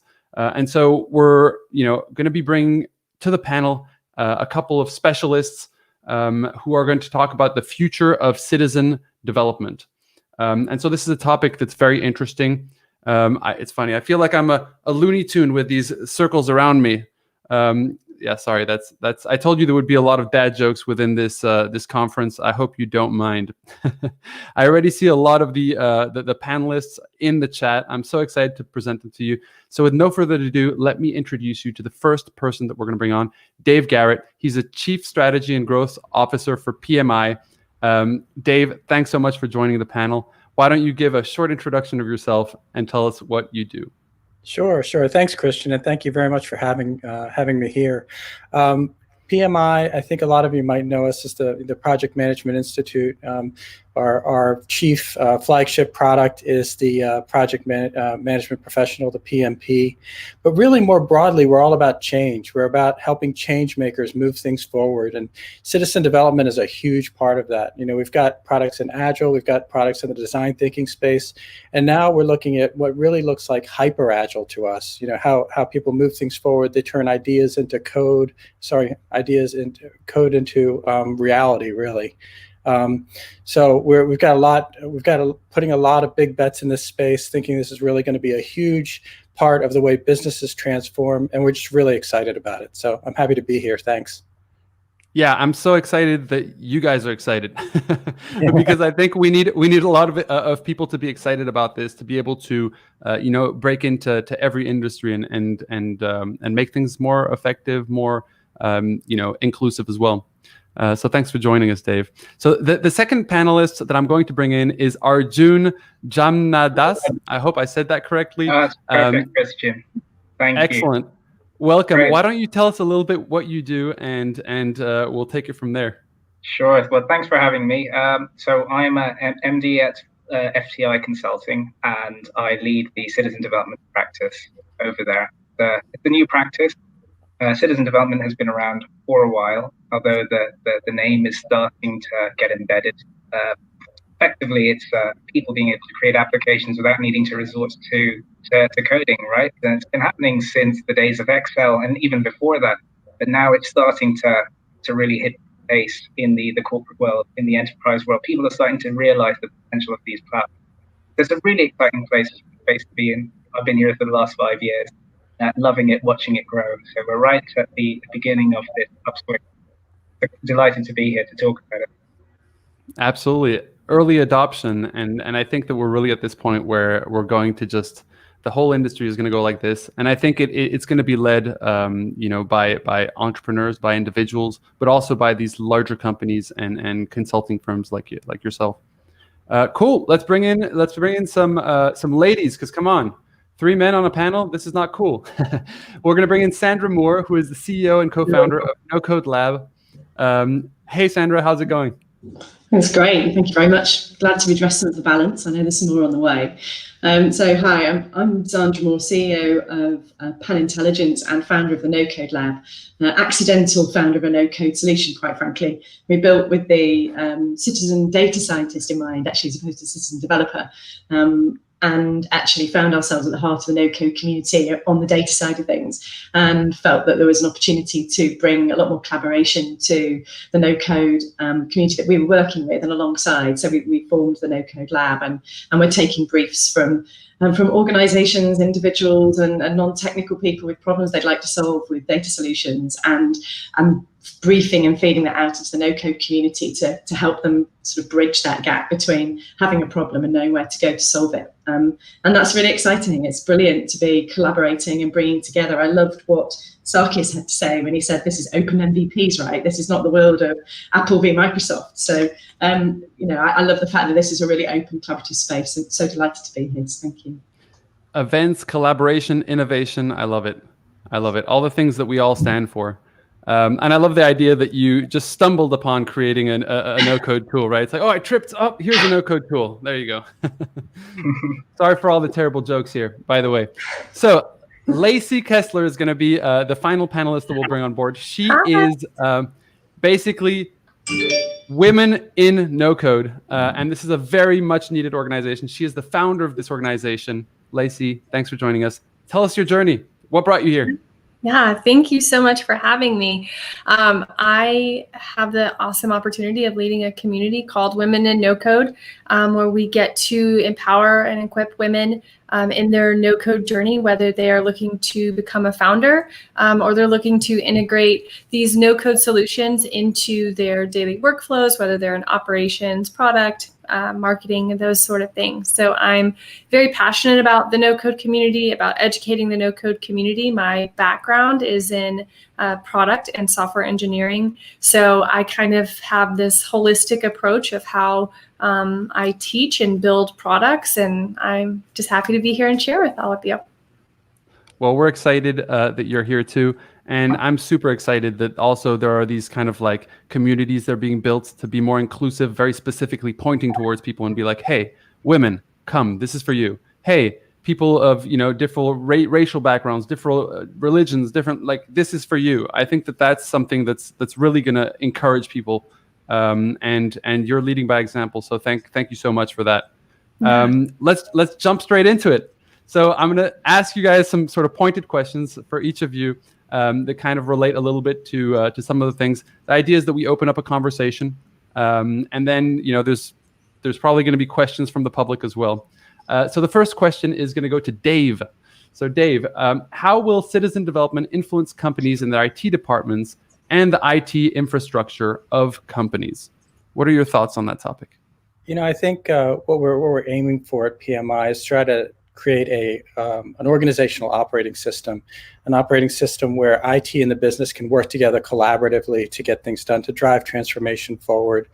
We're trying to create the structures by which no-code can be governed, because nothing kills a no-code effort, more quickly than a loss of data, corruption of data, some massive problems that are caused by sort of one-off efforts.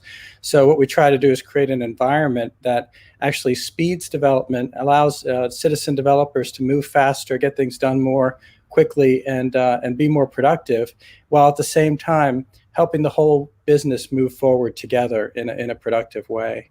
So there's a lot of working together back and forth between IT and the business and all of that. Yeah, and is the focus more on like the building of software, of the automation side, a combination of both? Like how are you guys thinking of this within PMI? I think it's really more about making business more effective and efficient, moving things forward from a transformation perspective, because a lot of times an organization will put in a big system, an ERP system, something that is supposed to drive them forward as a whole. But what's really required is the configuration, the customization, the apps that hang off of that.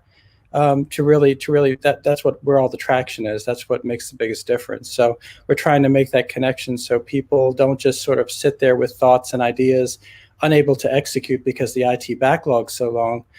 We allow them to take action in a way that's productive for the business as a whole. Yeah, 100%. And so do you find that like the biggest problem is actually in training these people? It's actually getting the people the technology, or what are some of the limitations within that? Well, it's interesting. One of the reasons why we're so big on standards is they create a common language, and a consistent way of doing things. And when you mentor people, that's really, really important, because if Tom understands something that Mary doesn't, or vice versa, it's great for them to have a common point of reference, whether they're talking about processes or tools or just how you might go about learning about a specific type of thing. I know that's a little bit abstract, but when you standardize on approaches, it makes all of that easier. And I think from an adoption perspective, that's super important. It's easy for somebody to pick up a tool and play with it and kind of get lost in it and then put it down and forget about it. Whereas if you have the support of a mentor and common ways of doing things, things go much better. Things go much better in that way.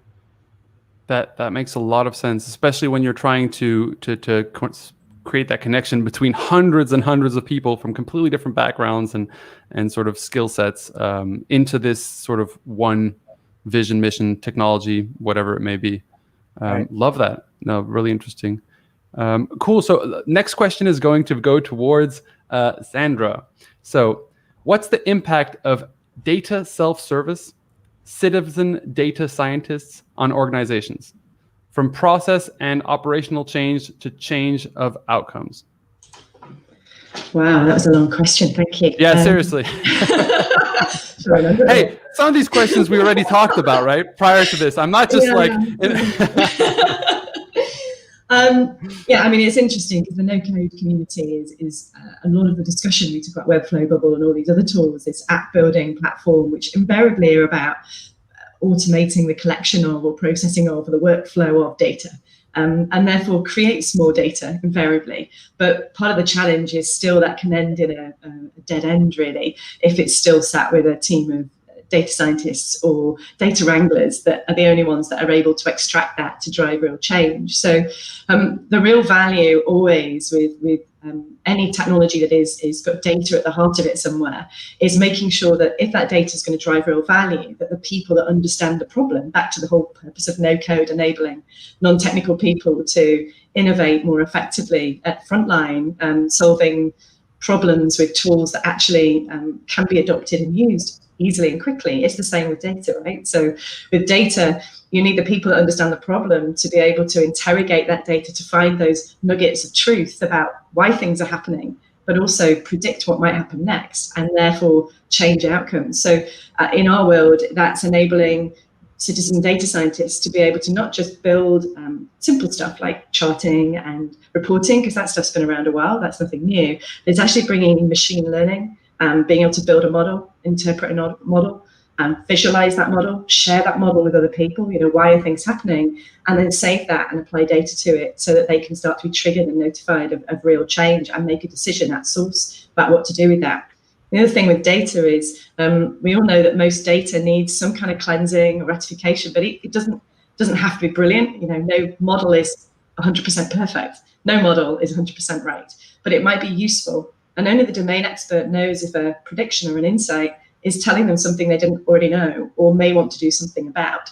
So it doesn't matter if a model's only 75% right. If that 75% right points people in the direction of change, then that's good enough.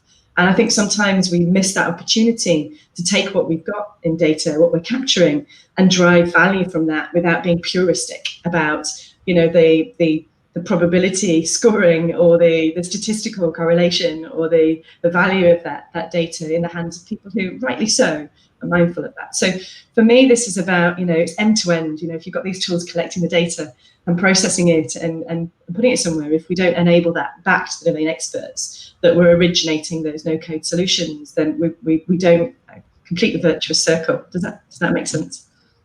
Yeah, absolutely. I think also it's interesting that you bring this up, about data sets and basically when we talk about artificial intelligence, when we talk about machine learning, when we talk, a lot of founders, and I see this over and over again, I have an AI enabled this, that, and then you ask them about their data sets and they're like, what do you mean?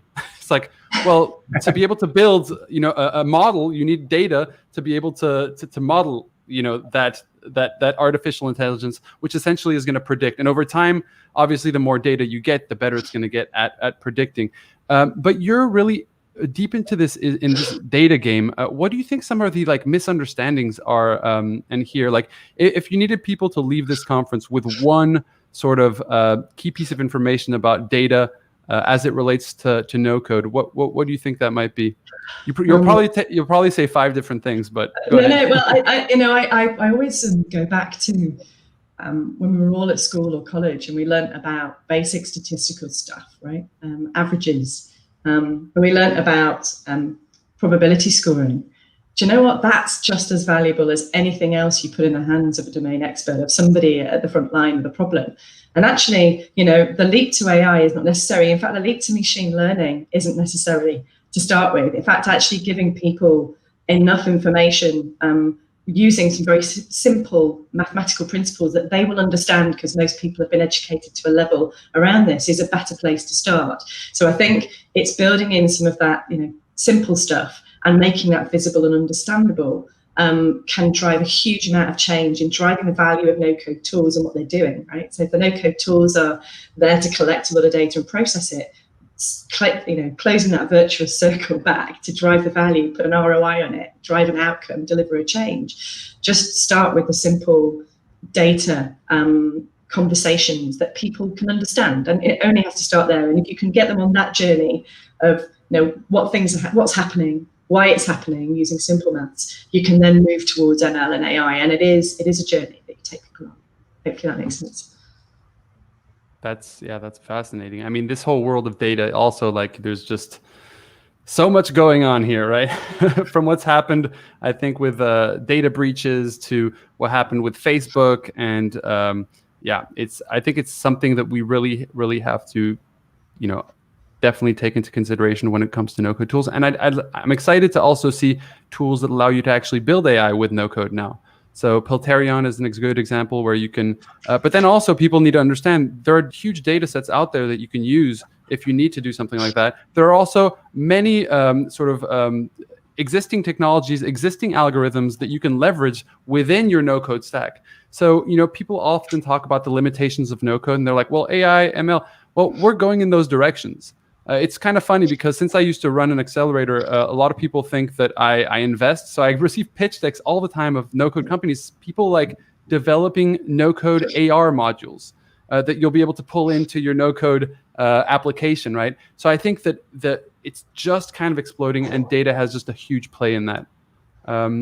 Let's move on, maybe. Lacey, I am interested in knowing about your point of view on diversity when it comes to citizen development, and how that connection, like, what are you seeing? You know, you're sort of leading one of these communities, but how do you see that this is going to accept diversity within tech? Because as we know, 0.3%, not even 1% of the world knows how to code, which means that basically all experiences that are online at the moment that we know of have been built by white males in California, almost, right? So, and I unfortunately am one of those people, even though I'm not from the United States at all. I'd love to hear your thoughts here. Yeah, definitely. So I think for me, it started earlier this year with, I have a podcast with two of my co-founders called Visual Dev FM, and we were wanting to do Women's History Month. And just the entire month, we were going to bring women on, talk about their products, no code, like where they are and all of it. And I was having such a hard time finding women. And I was like, it was bothering me because I was talking with women in my DMs or emails and all that. They're in this space, but they weren't kind of like joining in anywhere.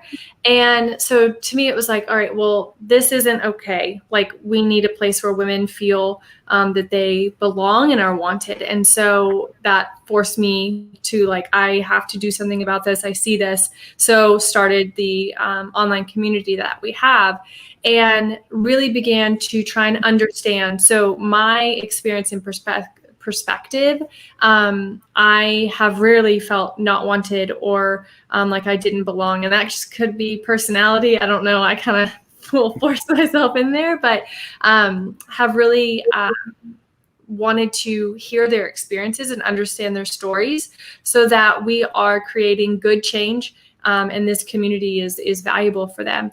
So when I look at that through like a lens of tech of, like, yes, it is very heavily male dominated. And I have a lot of connections with women who are like in a traditional coding path. They're software engineers, developers, work for Google, Microsoft, whatever. And really trying to understand what it looks like to have more spotlight on women, because we're here. And it's just, I think it's a fear of like making yourself known. I get that a lot within the community. And so I feel like these no-code, low-code solutions, I don't know that, this is going to be the thing that brings women into tech. But I do think that this is a thing that allows more women to join. We're removing barriers, which is something I'm very, very passionate about. What I love about no code is that it removes those barriers. And so I think this is going to make it more accessible. We're going to be able to work with more women across, whether they're in founders, like a founder stage or product marketing, kind of like I said earlier.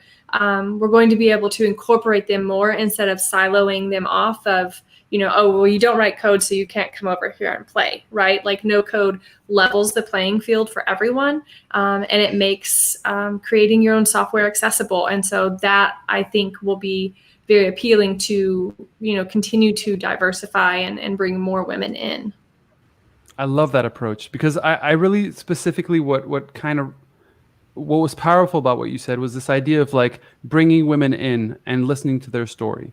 I think that if change starts within, then empathy is the tool to make that change come out of people. Right. And I think that inclusion, as you say, like I have seen this over the past 15 years building companies. Basically, I feel like a lot of people feel a little bit alienated because they don't understand the jargon. They feel like this is just not going to be for me. People, a lot of us deal with our inner critics and with our inner limitations, limiting beliefs. And I think that really connecting on a personal level and being like, hey, like, that there's a huge amount of people who are going through similar things, never the same thing, but similar things. So first of all, you're not alone. And then, basically like, kind of equalizing the playing field and just be like, here's a path for you. Like, I think that's what people need. So I salute you, because I think the work that you're doing, it's just like, it's going to literally change a huge amount of the experiences that we're used to online. I was talking actually to a venture capitalist just the other day. I interviewed him about mitigating biases. Like all these algorithms are built, to target basically like white men. So what happens when we actually mitigate some of these biases in the way that we build experiences, and suddenly we see all these new sort of approaches that we may have never heard of? That's what I'm excited about. It's sort of inclusion, but then also like, what does that mean when you have like a professional skateboarder, a professional female skateboarder who suddenly is like, I want to build a digital experience, and is able to do it? That's going to look very different, right? Because the approach comes from a much more creative field or a different perspective. And I think that's going to be very interesting to see how it, but anyway, let's get some questions. Wait, first of all, I wanted to ask, because I know that Arjun has been there and he's been so patient, and I'd like to give him a little moment, because we really want to hear about how consultants and consultancies see the world of low and no code. Like, I really want to understand that. Actually, personally, that's been a very big question for me, as I've been quite disconnected from like the larger companies. And what role will they have within the space as consultants, right? Yeah. So consultancies, I think generally they're no strangers to low code and no code these days. But the way they use them is somewhat limited, right? So these tool sets, they jumped at these tool sets back 15, 20 years when they first started making an appearance, right? And I think the tools were in the kind of nascent stage of development, perhaps not as great, right? Not as fully thought through. And so a lot of CIOs and people in the field, they got burnt by those experiences. And they've kind of maintained that paradigm. The market's moved a lot, right, since then. I seem to be coming across a new platform almost every week, right? And they're just getting more and more refined, more and more intuitive and accessible, right? So I think there's a huge opportunity for a consultant, right? Because still today, most of them are approaching this. It's in the old paradigm. We're using these platforms to speed up traditional app delivery. You're giving it to the IT department. IT department is, instead of using traditional coding languages, perhaps they're now using a bit of these no-code tools to do things fast, right? But tools are super accessible. Some of them are incredibly intuitive. And in fact, in some cases, quite well publicized cases, with some of these consultancies, they've ended up building applications, and these applications have ended up going on to become citizen development led in the companies because they're so accessible. So there's a huge opportunity for, and you know, consultancies are very well placed to upping their game with their clients. Right? I suppose it's you know, giving man a fish. You're teaching them to fish. You're educating them on this new movement that is citizen development. Ultimately, right, instead of having 30 people in your IT team, you suddenly got 3,000 potential developers in your workforce. And what's more is they're at the coalface. They understand the problems they're facing. They can go and build their own ideas into apps, right? And yeah, you know, they're not going to, all of them aren't going to want to do this, but eventually they can, right? And so we need to educate them. We need to put in place the structures, the methods, the governance, you know, all of the methods that allow this movement to happen, to take root. And ultimately, right, where we want to head is a kind of Zen state where this becomes a self-perpetuating, innovating engine, right, in the company that happens at the grassroots. There's no lost in translation requirements being handed over to the IT department. They're largely self-sufficient. And that's, I think, you know, ultimately where we should be playing. That's where we are playing now. No, I think that's a very good point. I was really interested in learning about this, and I think that you kind of answered some of my questions. It seems like as advisors, consultants have this role of not only figuring out what the best no-code and low-code platforms are to use, but then also how to integrate them. And I think that's like change within larger companies is probably the most nightmarish thing ever, right? Because it's about changing hundreds of people and their way of doing things when sometimes these people have been doing things for a long time, right? That's right. So the cultural change is going to be a big challenge. I mean, not to mention the technical challenge of starting to replace your legacy estate with all of these new cloud-based tools, right? So I often have conversations with IT leaders who are extremely apprehensive about this, right? And you've also got some people who feel, hey, you know, my role's becoming redundant. All of this is in the cloud. So you get all sorts of apprehension, but then you've also got some very forward-thinking people who recognize this is the way forward. This is how to really unlock new levels of innovation, new levels of agility in our organization, right? These tools are accessible nowadays, right? So I think the bigger challenge ultimately is the culture, though, right? Some companies, right, it's going to vary depending on the industry, depending on the sector. But you generally find that there's a willingness to change, but then when push comes to shove, there are these structures in place that, you know, they're silos, they're pillars of power, there's a load of diplomacy that's required, a lot of discussions, and sometimes these things can get bogged down and they fizzle out. So really having a structure, introducing something disruptive like this, it's really important. And, you know, this is why ultimately what PMI is doing in this space is really a game changer for everyone. Yeah, no, I mean, and so do you, that's such a good point. I mean, I'm wondering whether or not like you're using no-code local as kind of one of the toolkits as part of these other solutions, right? And so you can propose a set of them, but already including these options as part of the thing could help progress the movement.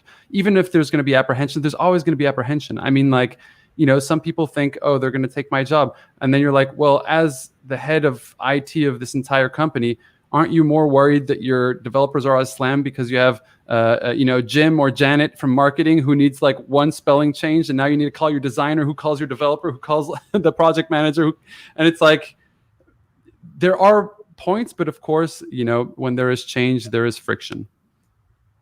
No, absolutely. This streamlines the entire process. You're putting the power. It's the total democratization of software development. Ultimately, you're putting the power at the coalface. People can make their own decisions where it counts. So of course, you need to put in rules of engagement so people know how to play in this so-called sandbox environment. And yes, you know, the strategies we want to take is to take a multi-platform strategy. So some platforms are very tailored to specific domains, and I think that trend is going to continue as domain experts demand more from these tool sets. I mean, ultimately, they're all becoming easier to use. That's a great trend, but I don't think there's a single platform that will fit every use case. And so I think ultimately what we need to educate clients on is that everyone can participate in this thing, software development. Everyone can, right? But there are some basic rules that we can all understand, right? So giving someone a software engineering book and asking, hey, just familiarize yourself with it, that's not the way to go about it, right? They haven't spent the last 15 years learning about it. So it's not intuitive. It's not second nature. So what you need to do is distill out all of the noise and really focus in on what are those enabling pieces of information, processes, and methods that can guide your non-technical stakeholders to actually deliver them. Yeah, I couldn't agree more. Yeah. By the way, now we can kind of open up to you know, the conversation. We can all pitch in as well. I'll tack on to what Arjun just said. You know, a lot of what we have to offer in this citizen development body of knowledge that we're producing. It's a little commercial. It involves a lot of that. You know, what is it that you need to do? What is it that you need to know? You know, to be able to sort of get started in citizen development. Now, just to tack on to what Sandra was saying earlier, data is a great place to start. You know, what we're hearing from a lot of our customers is they've got a built-in base of people who use Tableau, who understand data from various experiences, from a sort of pull it down perspective. You know, a read perspective. And then once you understand the data from a read perspective, it's much easier to make that leap into low code, no code. You know, understanding the data is such a huge part of this whole big picture here. So I think data is always a great starting point. Yeah. And how are we going to bring more people into this? Like, how are we going to grow out this community? I think moving beyond Twitter would be good. You know, we all so yeah. I feel like no code lives on Twitter. Like we have our own Twitter, and it needs to go on and grow beyond. So thank you so much. It makes me relevant because I don't really use Twitter. I started off on LinkedIn, and people started being like, "Why are you doing this on LinkedIn? Everyone's on Twitter." I was like, "I like LinkedIn." Yeah, I think we need. Sorry. I'm trying to make. You go ahead. I was just going to say that I think we need more evangelists in the space, not just vendors, because the vendors have their use cases, and some of them are all great. But you know, having I suppose a non-proprietary voice in this space, actually providing that as well. We need more endorsement from the industry, from individuals. Right. I know Microsoft with their Power Platform, they're going ahead and trying to. In fact, one of their goals is to make people successful, make people famous, right? And that's a fantastic incentive that we should be doing across the board, right? There are all these little communities around, very associated with specific platforms or in specific industries. If we can somehow unite all of those under a single banner, I think that's ultimately what would help more of us come into this place. And of course, you know, jobs looking for citizen developers. That's something we're really working on. I think it'd be really good to see no-code job titles. I think if you track that on LinkedIn, that might be a really good indicator of a pivot of change, right? Maybe we should all be putting it somewhere in our job titles and being part of that endorsement, right? Maybe all of us should take that action away today to put that somewhere on the top of our descriptions. But I mean, I speak from a bias of running a community which is all about no-code, and I think it's the fact that those communities should all be connected to each other. I know two of you guys are speaking at one of our events next week, all about the future of tech investment and no code. And that's really important, that we should all be seen to be coming together collaboratively, not trying to own the space or dominate a space or own the community. If we keep it open and we collaborate and we share and we learn, then that will just perpetuate out beyond Twitter, I hope. And actually the other point is to make it physical for people. You know, this is digital innovation. It's always quite hard to make this feel tangible to others. And we're putting together a sandbox environment where no code collaborators come together and stitch their technology solutions together to actually build an MVP, so that it's an end-to-end solution without just being dependent on one no-code technology. And I think that enables the technology solutions to be brought to life without the domain experts or the people in the organizations having to take the risk on working out how they put these things together and make them work. So if the no-code community can take a bit more responsibility of that integration and collaboration, then we just make it even easier for everybody else to participate. So I think we have to collaborate. We have to come together and support each other and connect. Absolutely. Yeah. Yeah, I love that. I mean, honestly, like when I started We Are No Code, that was the whole point of the name. It was just I was seeing so many people fighting like their own fight, and all these platforms like is Bubble better? Is Webflow better? Is this thing better? And it's like, guys, let's turn it around. Let's focus on the humans who are trying to accomplish a specific goal. And what we teach within our program is like, hey, there's a different stack that's going to be best suited for each individual based on the feature sets they're looking to build, based on their own experience, and based on a number of other factors. So I think here it's kind of like we were just like, let's not be one of these platforms who's hooting our own horn. Let's hoot the horn for the platforms and just say, hey, all these platforms are amazing. Let's just focus on the humans, because people oftentimes they don't care about building a product. They care about the benefits it's going to bring them. So for a founder, that might be to run and build an idea, a company that they want. For people in an enterprise, it might just be being able to do less boring tasks. And I think that the more we focus and geek out on the technology, the more we're just like hitting our heads against the wall and fighting against each other. Whereas, if we kind of shift the ambition and talk about these technologies only have one purpose. It's to help people, and then to focus it on the people. Like, that's what I find super exciting. Although I must say I like geeking out a bit too. That's definitely true, Christian. I mean, think about the word citizen development versus talking about low code, no code. The low code, no code is more geeking out on the technology. Citizen development is more about the human being. And, and that is what we're trying to do at PMI as well. We're trying to sort of stay above the fray, be vendor agnostic, focus on the solutions that people are developing, what it is, how they're making their ideas a reality. And that's really all about citizen development, the democratization of code, which is awesome. Completely agree. So how do we lead more people into no code? I think it's definitely a joint effort. I think that, there's this idea of like, as consultants, you take responsibility to infuse some of that in when you go and talk to customers. When you're an individual building a community, then I know that some of the vendors are actually making efforts when it comes to underserved communities. We've been pretty active with people in like South LA, like underserved communities, and like participated in the thing. I think we all have responsibilities. What are some of the responsibilities that you think that you can take? I think this is maybe an interesting point for all of us to reflect a little bit on, and to comment on, to kind of to finish off this discussion. Is like, what are steps that we personally think that we can do? I think I might just start by saying, I think that by promoting the movement instead of promoting necessarily one technology or the other, and stay human focused, and lead with empathy. That's the approach that I'm kind of taking, and that the influence I want to have. Also, just like buying a nice microphone so I can yell at people about no code all day. I think it's about getting it outside of the tech community, and I think we need to be ensuring we're all speaking to the enterprise partnerships that are supporting funding into innovation and projects, because they don't understand the digital sector, and they don't understand the different aspects of the digital sector that can drive these projects in an affordable way, and especially where those projects are relying on public funding or government funding or European funding in our world. Those things, the value that you can drive by using different technologies to deliver that outcome. We need to educate those institutions that hold that funding.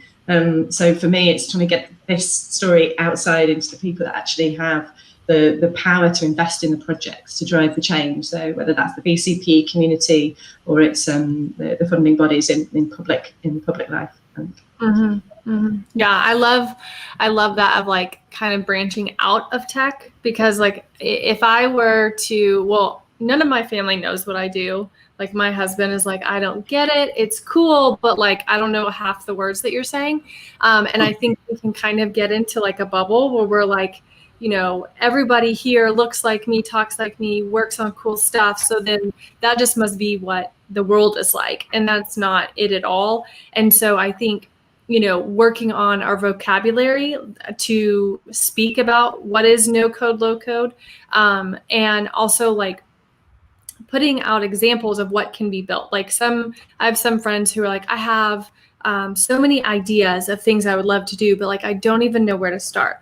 So like education is a huge part of that, and something that's very near and dear to my heart is properly educating, putting out resources. And like, when you think about it, I know that, no code is like, I feel like the movement is new, but it's, we can look at so many softwares that have been developed that it's like, this has been around for a while. But really being able to explain and talk about what it is, and with it being so new, we're just in the beginning. So it's like laying this foundation, this groundwork is really important.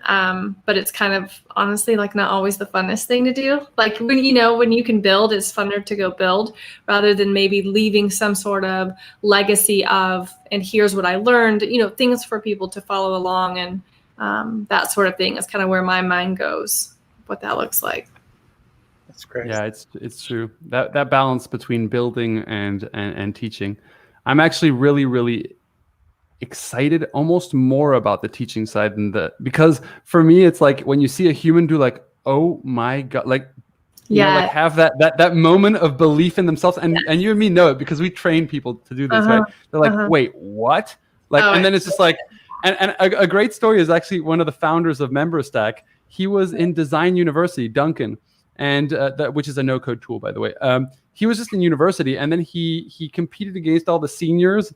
And he a couple months before he like discovered Webflow, and he built like something in Webflow and ended up winning the whole like thing. And then he's like, I need to leave university. Like, I know what I need to do. Like, I could become a developer, designer, the whole thing right now. And he did that, and then he went on to building several companies. One of them, which is that. But I think that spark, and I think it's like the sense of belief in yourself that you can. It's almost just like showing the path and then giving steps for people to be able to take those steps, and then ultimately, it falls back on you, and I think Sarkis said it pretty strongly, like, no more excuses. And I think that, I love resorting to excuses. We all do probably. Sometimes, we want to do the easy thing over the hard thing. And I think, at some point, we all have to take responsibility for the shifts that are happening in the environment and the way that we should be upskilling ourselves a little bit. And I think that it's all of our responsibility to help people in that process, because it's scary as hell. It's so scary. Like if you've ever been an entrepreneur, you know that the more you give, the more you get. When you're able to help somebody else, you're helping yourself at the same time.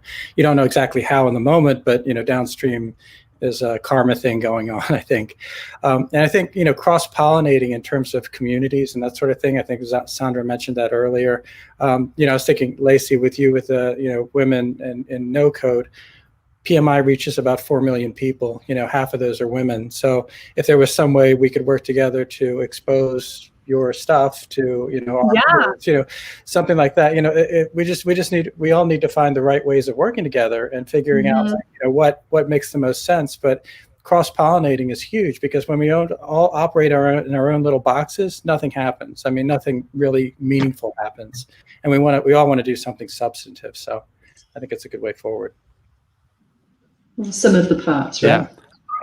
So it's just, and just us hanging out on this panel as well. Just us hanging out on this panel is just like, now we know each other. We can contact each other and we can help each other, and I think it's like, the more that these kind of connections take place, the more that we kind of all are in this together. Sorry, Arjun, you were saying something. Yeah, no, it's just the use case you just talked about like using Duncan, the tool, right?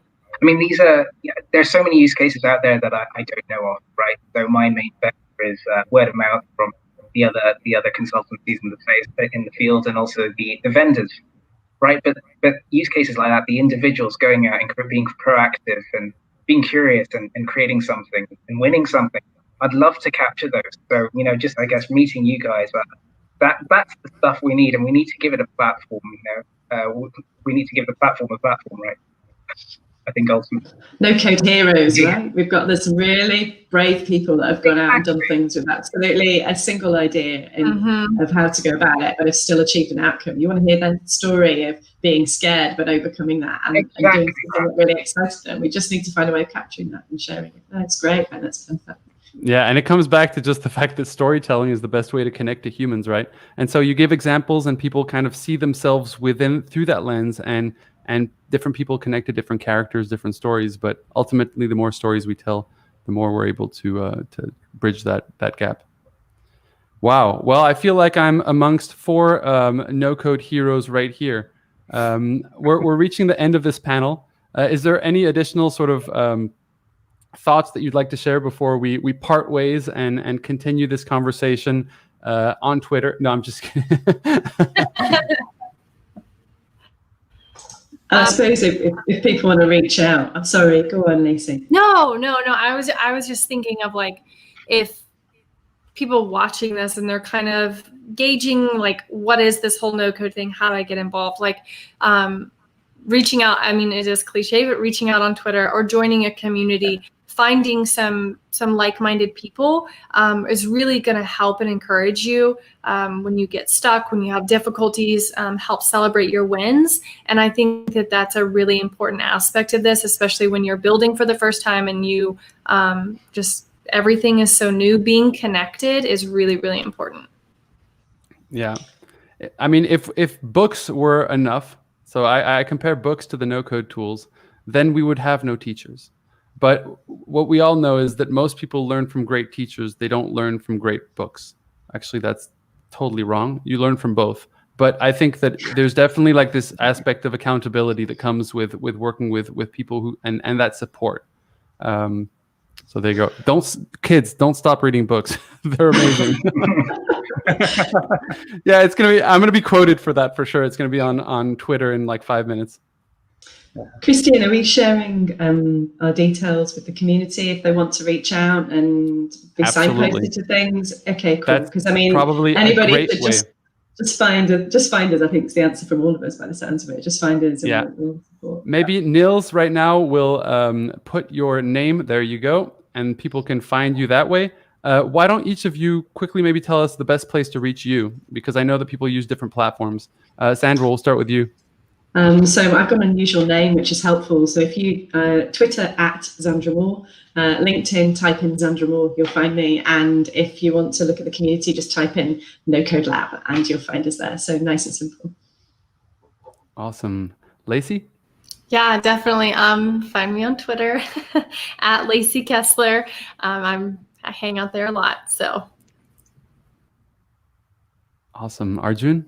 Yeah, I really should get onto Twitter, shouldn't I? Now, you can find me on LinkedIn. I'm clearly a traditionalist. I didn't think so, but yeah, we're doing some really, really exciting things that are actually only going to happen through volunteers.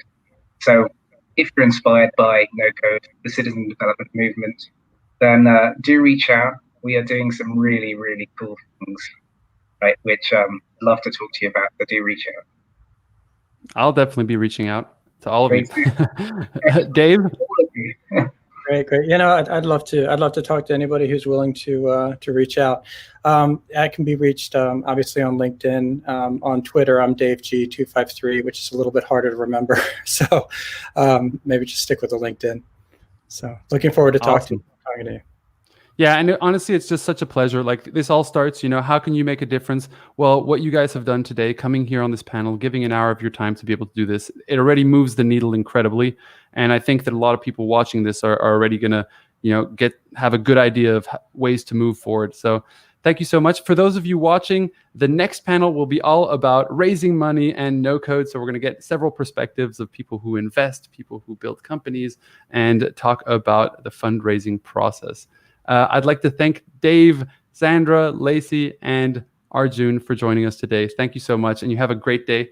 We'll take a 2-minute break and see you right after this commercial break, I guess. I don't know. Thanks. Brilliant. Thank you.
Welcome back, everyone.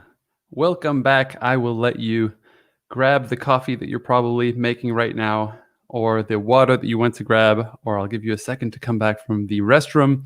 This is the second Digital Revolution. It is a conference put on for the second time, and definitely not going to be the last time. We are so excited to be able to bring this to you. My name again is Christian Peverelli. I am one of the co-founders of We Are No-Code. And this is just a very exciting movement. We've already talked about entrepreneurship, how no-code affects entrepreneurship, and the implications there. We've discussed a little bit more about sort of designing and how designing has very quickly evolved into going from graphic design to web design to no coding, which essentially allows the functionalities to be behind them. In the last panel, we looked a little bit more at the enterprise side of things and getting an understanding around how some of these larger companies, consultancies were thinking about this, and talked about data and female communities as well. It's a pleasure to have all these brilliant minds in the room. Now we're going to enter another sort of panel, and this panel is something that's really interesting to me. I've been in the world of sort of entrepreneurship for about 15 years, building my own companies. Then I was sort of running an accelerator program where we were helping essentially companies. We were training them and we were putting them in front of investors, and we were helping them raise capital. So within that process, we helped them raise more than $40 million and got them into some of the top accelerators like Y Combinator, Techstars, 500 Startups. So throughout that process, I really realized that there was this interesting dynamic that's going to shift very much when it comes to no and low code. And that's why this next panel is really dear to my heart. It's about raising money with no code. And we have a couple of very, very sort of experienced professionals who are going to come in and talk about this. Each of them have a little bit of a different angle. And I love that because it's really going to pave the way for the conversation. The first person I will be introducing who's going to be joining us on this panel is David De Jesus. He is the founder and managing director at Action Ventures, also a great friend of mine, and he just got a new haircut. David, how you doing? Thanks, Christian. Thanks for having me. Absolutely. Why don't you tell the world a little bit what you do, how you come to this whole no-code space, and what you're excited about? I'll do a quick intro. So going on 10 years as a software developer, had my own consulting company called AugX, more of an agency lab, where we would run into a lot of early stage founders and new ideas. But we realized that a big problem that they're trying to solve, a little bit detrimental to our business, was that they wanted to build a product first. And going into that attitude, we realized that there's an opportunity here to re-educate, give a little bit of insight on how to actually, look at a market, understand the market, and then build a product. No code comes in really handy there. And then from my studio, made some investments, learned how to, invest at the institutional level, and currently opened up Action Ventures as a syndicate and institutional fund for early stage or pre-seed companies. And we are definitely looking forward to working with no-code founders and platforms that are coming out. Some very, very exciting ones coming out. And I'll mention some in the talk, but definitely excited about the space. I love that. I love your transition from being a developer into an investor, and then kind of like going into building this fund. I think that it's a tremendous sort of career, and it's been great to also be able to share, I guess, the past year since we've been friends, in kind of following each other's journey. And congratulations with all the upcoming things that you've launched lately and that you will continue to grow out. Same. Thanks, Christian. So we're going to bring in the next panelist, the only doctor that we have in all these panels. So very exciting, unless I missed another doctor. Dr. Louise Ricks, she was a doctor and became a venture capital investor for Forward Partners. She has an incredible blog that I read one of the articles and I was like, I need to reach out to her on LinkedIn. So I did so. She was kind to answer.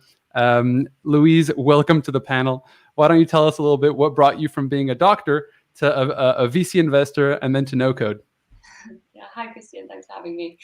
So I'm Louise, obviously. I'm a VC investor at Forward Partners. And we help early stage entrepreneurs build businesses in e-commerce, marketplaces, and applied AI. And as Christian said, I'm super excited about how no-code can help early stage founders that we work with move faster and hopefully fail less in the long run.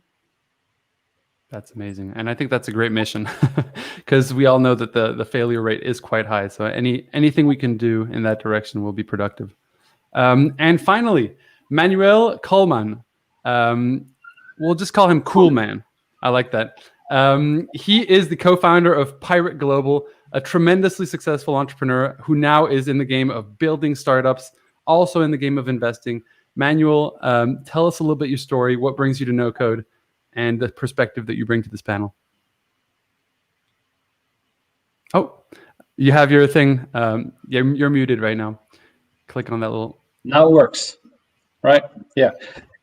Hey, Chris, thanks for having me. So my last name is actually pronounced Koolman. So it's Dutch. So it was all good.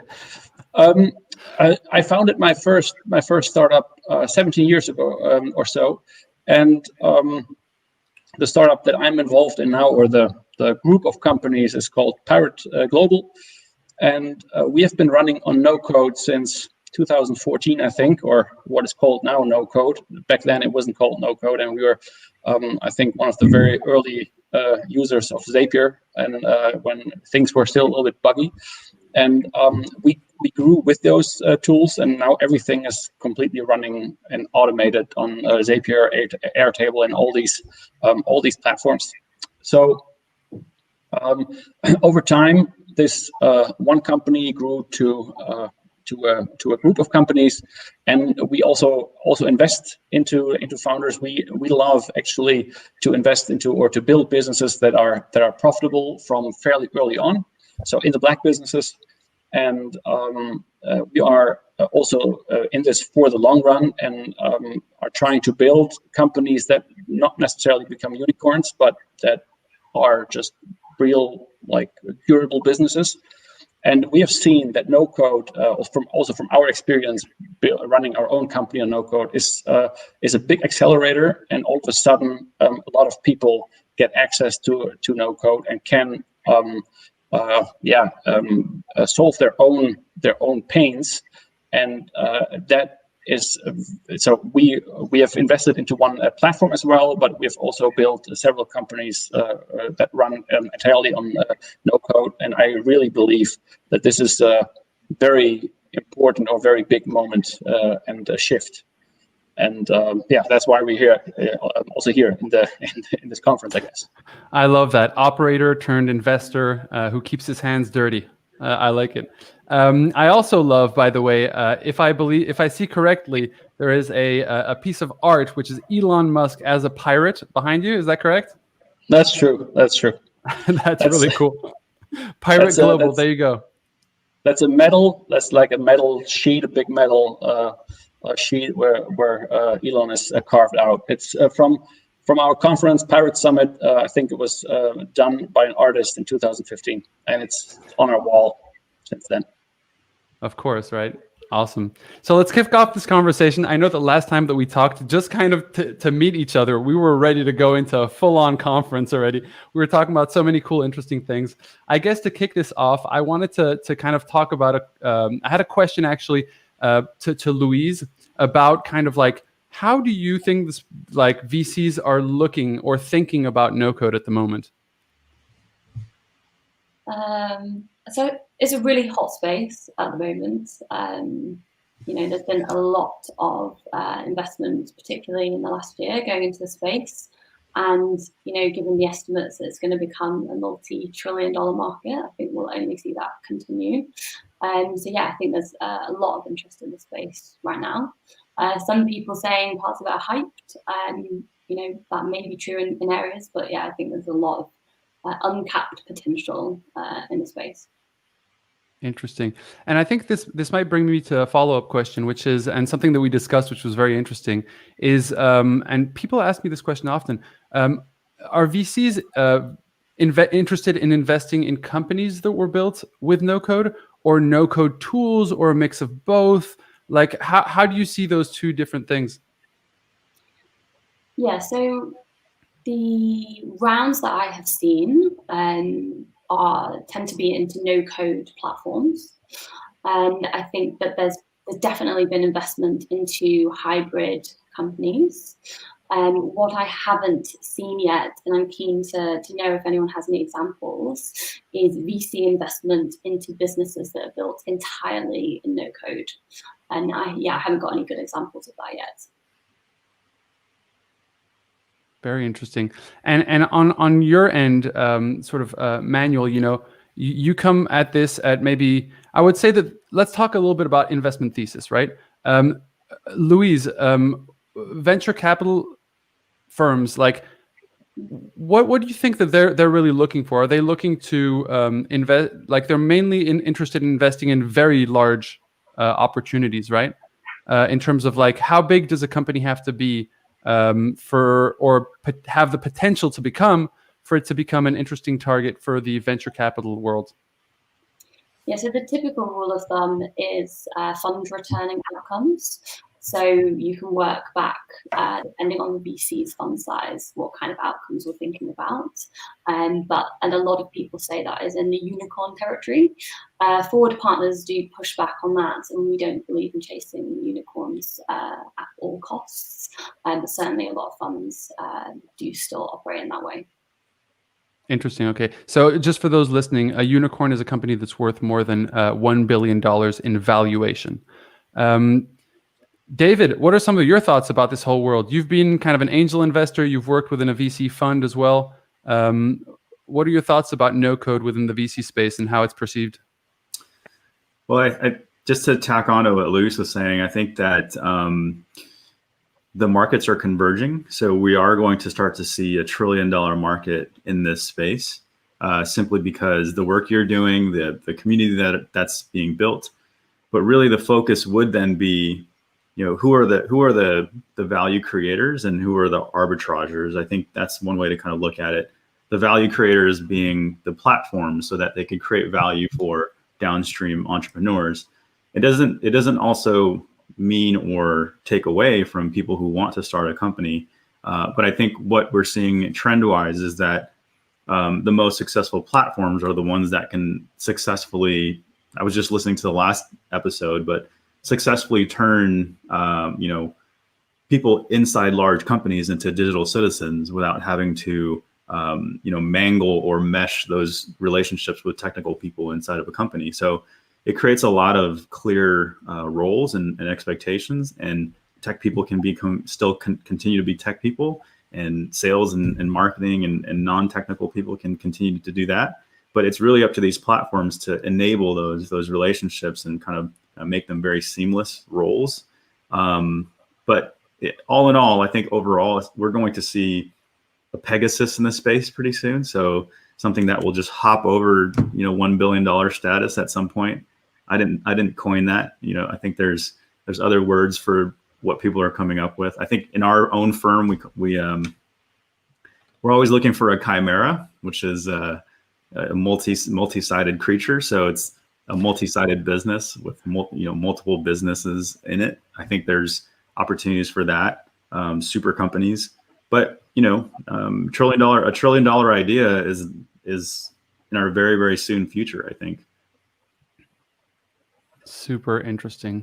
Yeah, no, I think you're absolutely right. I mean, we're all looking at these markets; they're really growing quickly. Maybe I'll set a little bit the stage, because I think that one thing that I wanted to say here is that there are loads of types of investors. There are venture capital investors who typically are taking very high risk and investing in companies that have high likelihoods of failure. And so their model is a little bit towards investing in companies that have the possibility to be able to reach those $1 billion. You have angel investors who invest at an earlier stage than that. You have all types of other funding mechanisms that are out there as well. You have kind of these new age, I would say, VC firms like Indie VC or Earnest Capital, who are more interested in investing in companies where they're like, we're your last check, instead of like going through several rounds of investment. I don't think that any of these players are going to go out of business First of all, I think that no-code is simply saying, hey, we should be thinking about all these different things. And you know, there are companies, for example, the VCs back that no one would usually touch. You know, let's talk about biotech. I mean, you're building a biotech company, like you need a lot of money to be able to build some of these companies. And that's where venture capital is willing to take larger risk for larger return. And I think that there's just this shift that is happening. But Manuel, I'd love to hear your thoughts on this, because, you know, you're more of an operator who invests, but just because, you know, businesses need money to grow. So it's like, how can we get the money? Well, let's invest. What's your perception of how this kind of ecosystem is about to kind of shift overall?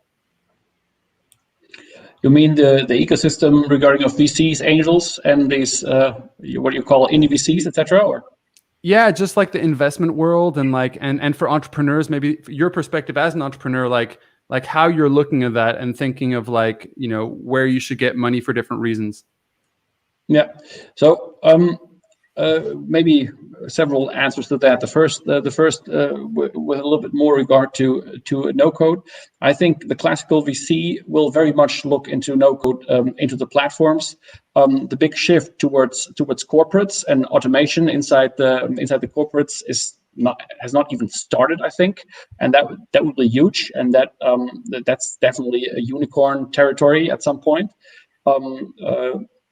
And then what we're seeing and what we are interested in as well is so we would also or we have invested in one that does B2B automation, but there are so the level of entry is so low that you don't need a lot of capital. You need more the capability to build communities, to do go-to-market strategies, etc. So the tech might not be that defendable, but the defense mechanism, if you will, is communities, stuff like that. And those entrepreneurs don't need a lot of money, upfront money. Maybe it's a little bit like after the dot-com boom, when servers were so expensive, and it was super expensive to really even start a company back then. So so costs are even lower now. I think you can with just being super smart and not having a technical background, you can really build viable businesses. And the most important thing is you don't need a lot of people most of the time. But as you can automate a lot of things, these businesses tend to become profitable from very early on. And we also think, and that's a little bit our take, that with small cash and with fairly acceptable risk, you can build businesses that are solo entrepreneurs or two entrepreneurs, and almost put them on autopilot. And you can make very healthy profits and margins with that. So that's a new category of investment, maybe also, and that's why we love this space. And that's not something where we compete with VCs or anyone, because that's still not enough. And I think that many more people will look into that space. Then looking at these new VCs, if you will, or institutions that or organizations that provide capital, like IndieVC, Earnest, etc. By the way, Earnest invested into MakerPad, so that's definitely a tool. MakerPad is entirely run on no-code. I think we will see a lot of alternative business models. Why? Because we have from Silicon Valley and from the whole startup lifestyle kind of thing, startup culture, we have learned that VC is the way to go. And there are a lot of entrepreneurs out there, and I mean, we do entrepreneurs conferences and stuff like that. So we talk with them on a regular basis that just don't know what they're getting into when they do the VC game. And it's totally valid to do the VC game, but that means you need a liquidation event at some point, an exit, right? And a lot of entrepreneurs also just want to run businesses and live their life off it, and maybe, I don't know, sit somewhere in the countryside and have a solid business running, and don't necessarily want to go for growth. And that's definitely a trend that we are seeing in the market, and that's where IndieVC, Earnest Capital, etc. are really providing a very good way through revenue-based financing to just get to just get the capital in. And these businesses most of the time also don't need that much capital. And I think in this lower end, we're going to see, so this profitable business building, we're going to see a lot more also capital providers. I love that, because I think it's like every company is a tech company. And so it's kind of like, well, hey, if you can build this out yourself for minimal cost, like it's like, this is probably going to shift a lot of small business into this. I've heard a VC stand up in front of a team of startups I was training. Really, really nice guy. And he just humbly really said, like, as a VC, we're not really interested in companies that stay at $20 million a year.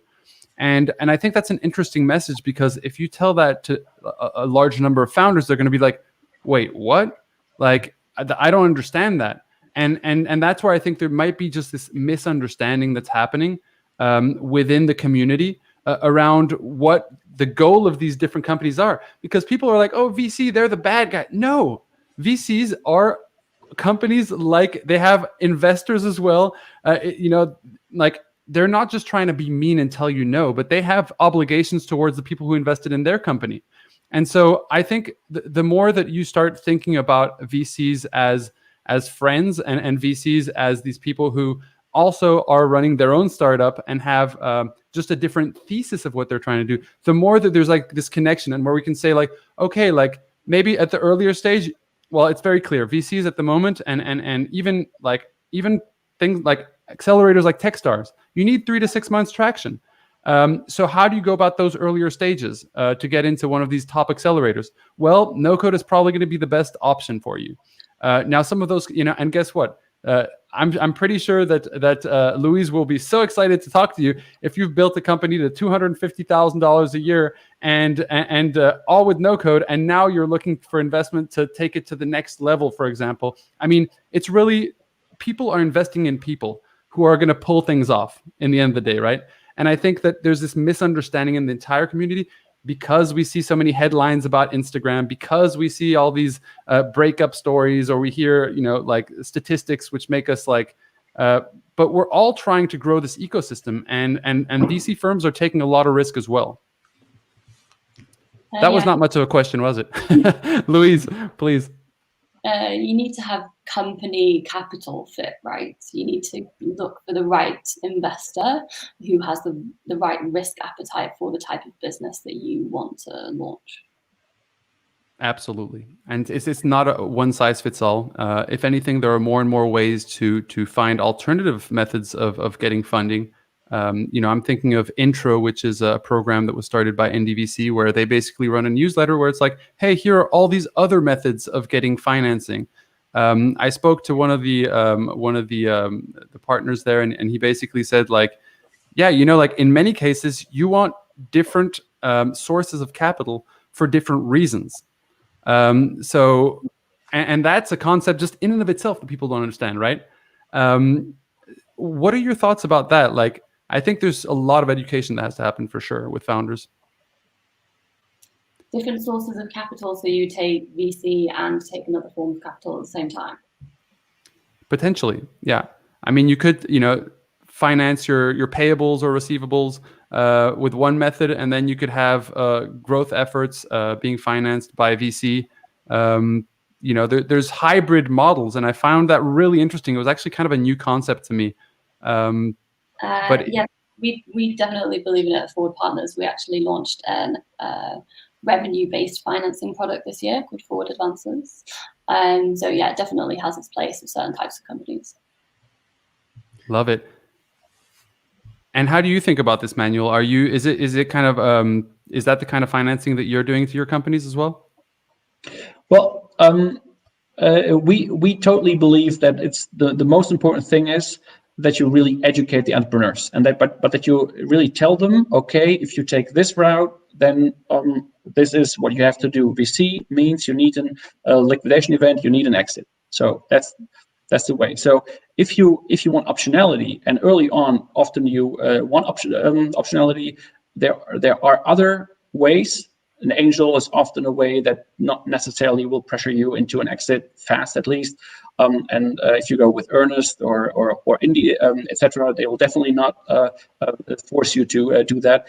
But they have, in their terms, you can still do that later on. So when is the right stage to go for which route? And I think that is really important. If you don't know whether your product is really a growth product, or if you don't know if you even want to go this hyper growth path, then why not wait with VC money? And this is a little bit the take that we also do. So we always go entrepreneur first. We generally we take equity, so we really take an equity stake, and we also want to stay there because we see ourselves as permanent capital, if you will. So we want to we are dividend focused. Love that.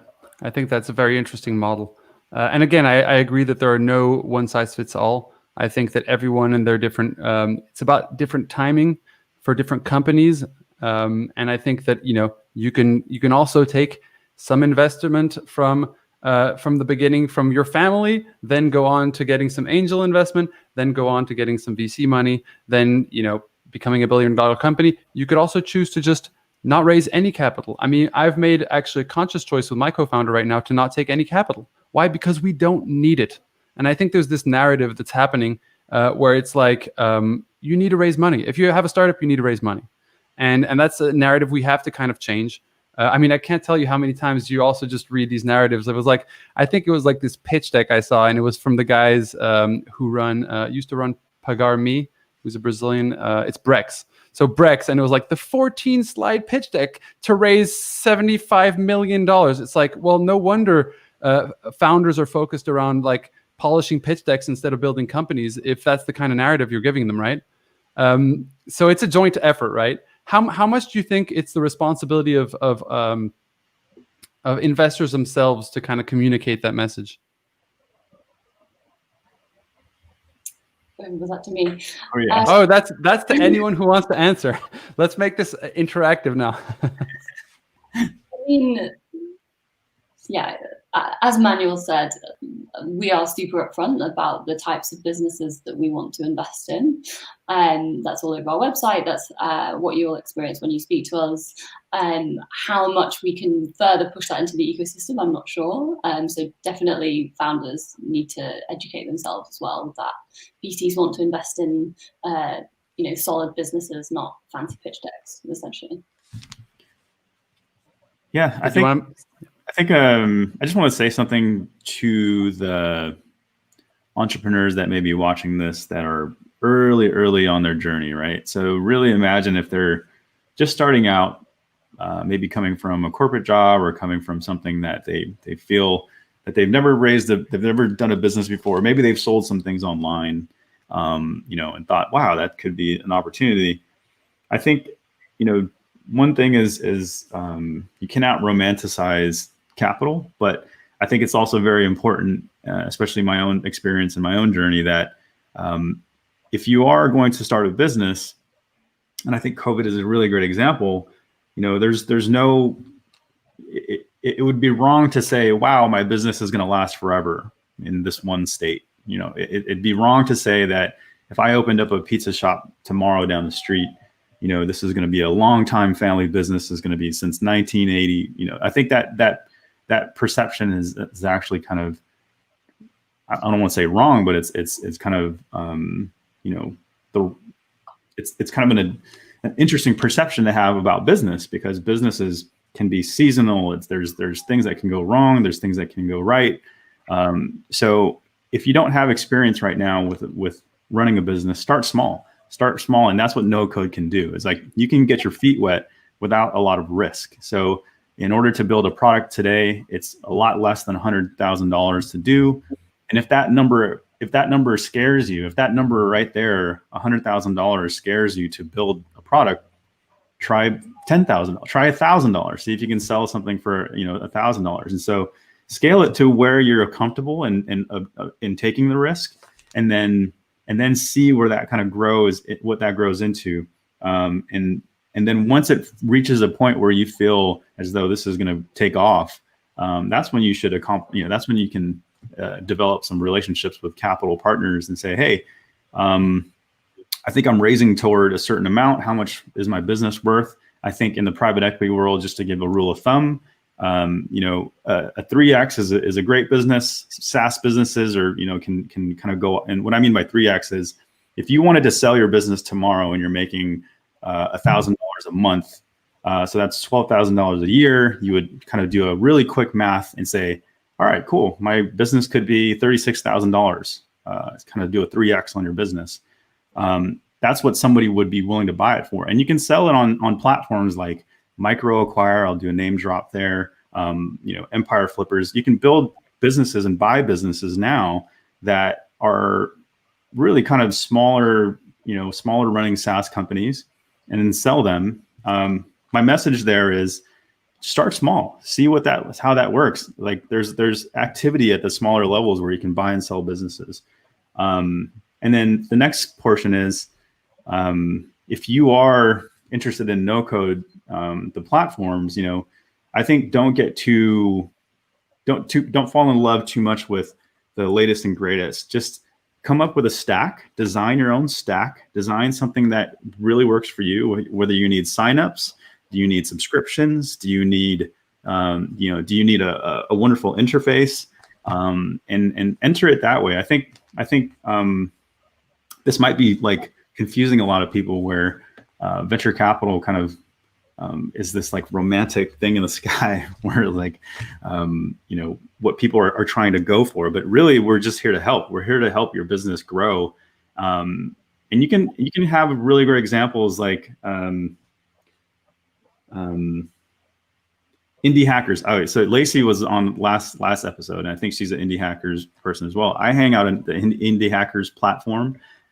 We Are No-Code is a great learning platform, but the Indie Hackers platform connects you with a potential co-founder if you're looking for more of a technical person, or if you need to learn what a stack looks like in your business.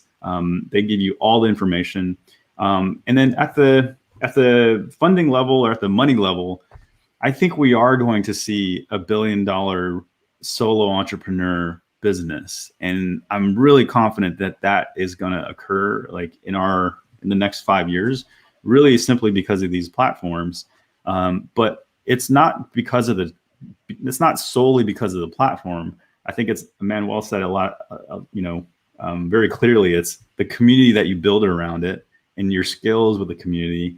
And then how large can you scale that community with the no-code tool without having to hire, a full DevOps team and a tech team and a PR team, a marketing team, accountant, a lawyer.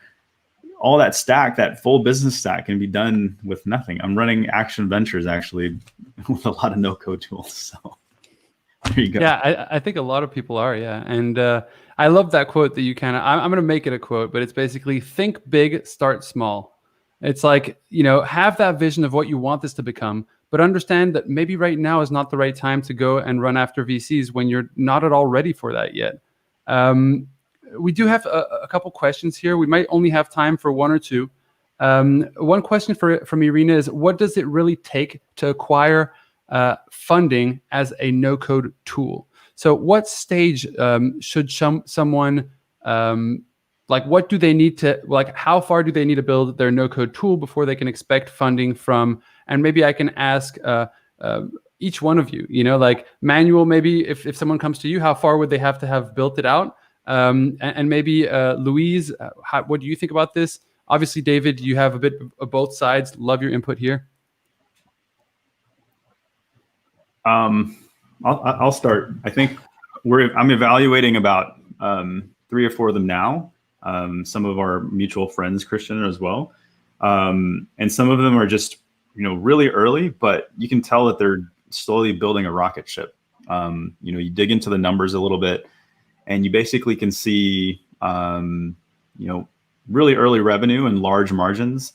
That's a great sign of a good business. But if you're seeing kind of your uptake of customers and you have to creatively acquire those customers, I personally want to see that you're not paying for those customers. You're trying to acquire them with a community of users, and you kind of like build and develop and innovate through that community rather than, putting that money back into Google or Facebook or Instagram. Rather reinvest in your community, grow it, and we want to see how your community develops within your tool.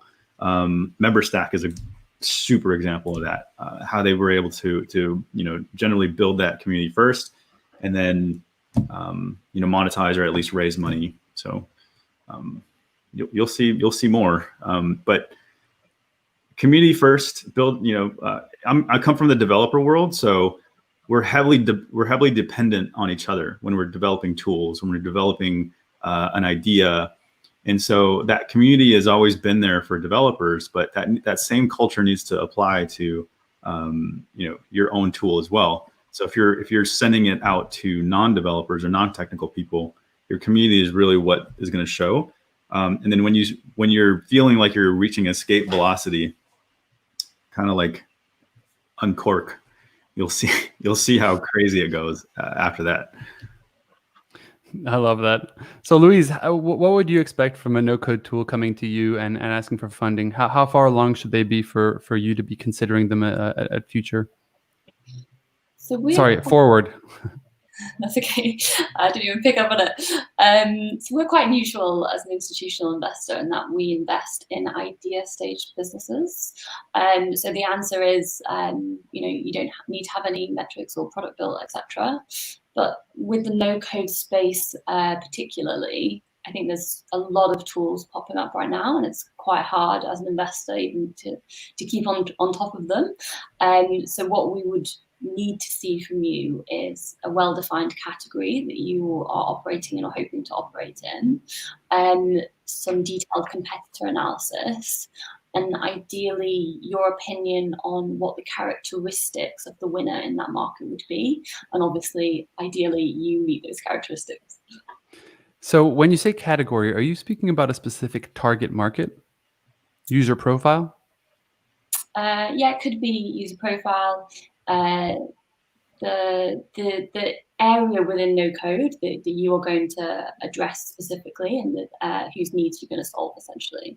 So you could be a horizontal solution or you could be a vertical solution, but which one of those you are and which area that you're going to operate in.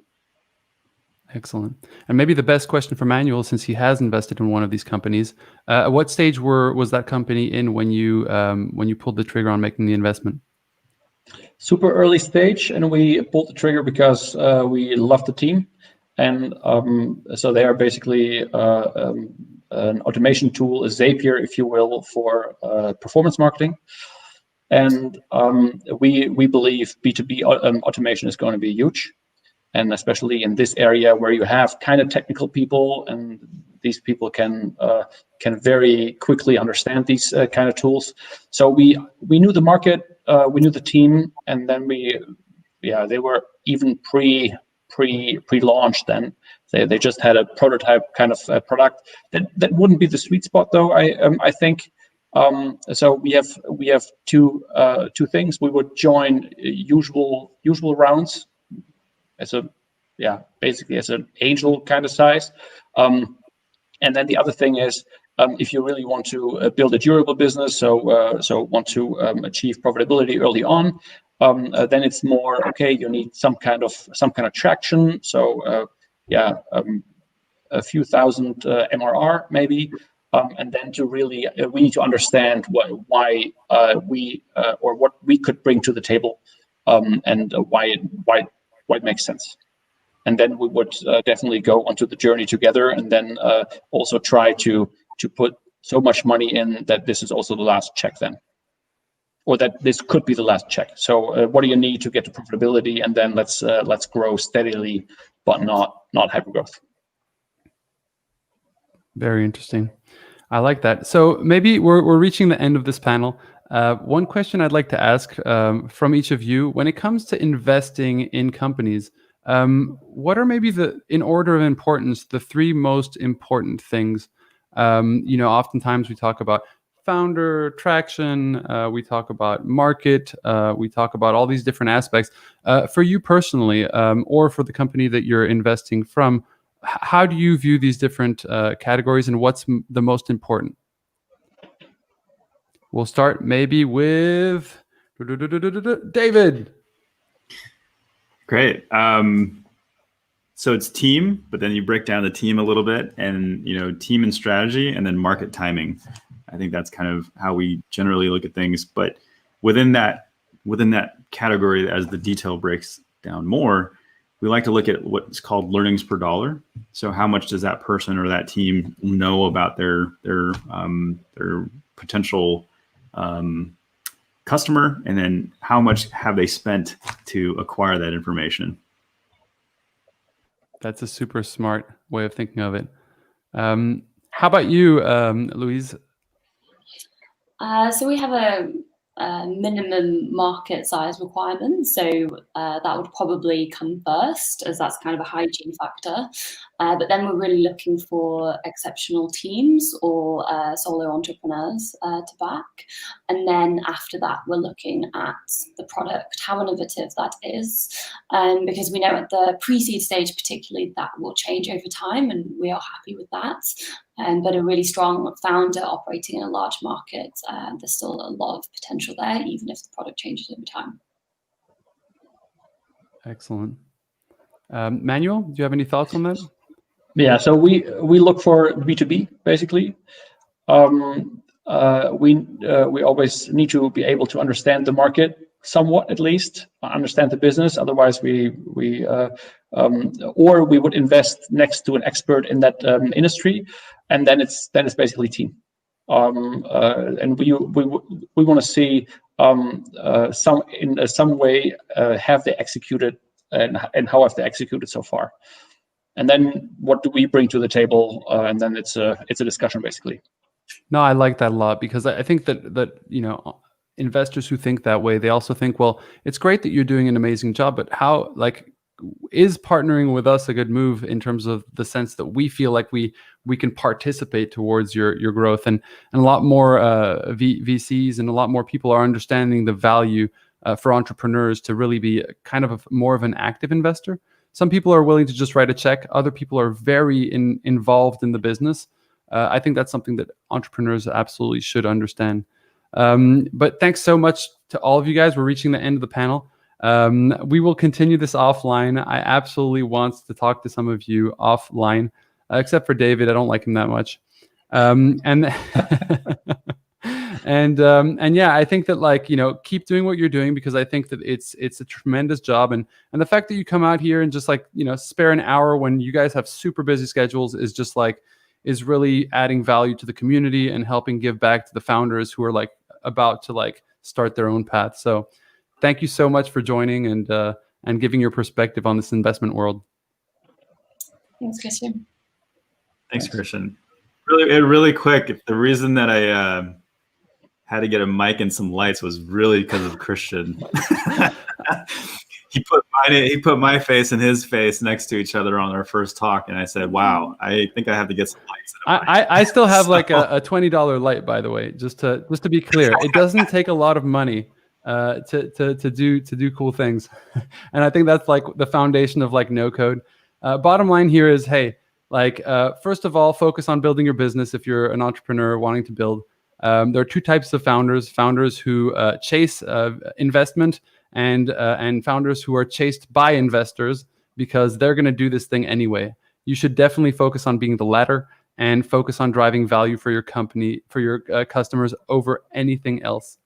I think that there was a quick question. Are there no-code accelerators that came in that? That really puts me to shame, right? It's We Are No-Code is a no-code accelerator. Anyway, but thank you so much for joining. We're going to continue this great sort of party. This was the last panel, but we have a lot of cool after parties. So let's continue with a couple little announcements here. Again, a huge thank for Neil, who is basically in the background making all of this happen. I'm just the speaking voice. The awesome news is that we're not done right now. Now we go back to the community, to all the people watching, and this is your time to be able to interact with each other and with several of the panelists and to get all of your questions answered. So we have several booths happening in the virtual expo.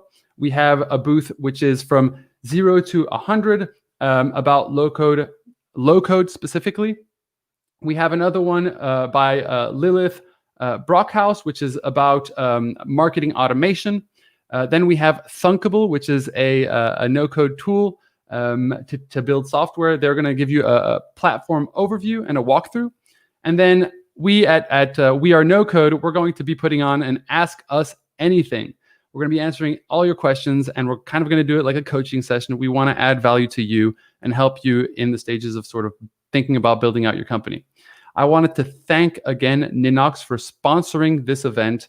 None of this could have happened without them. Sasha, who's been so amazing at lining up all the panelists, at organizing all these different things.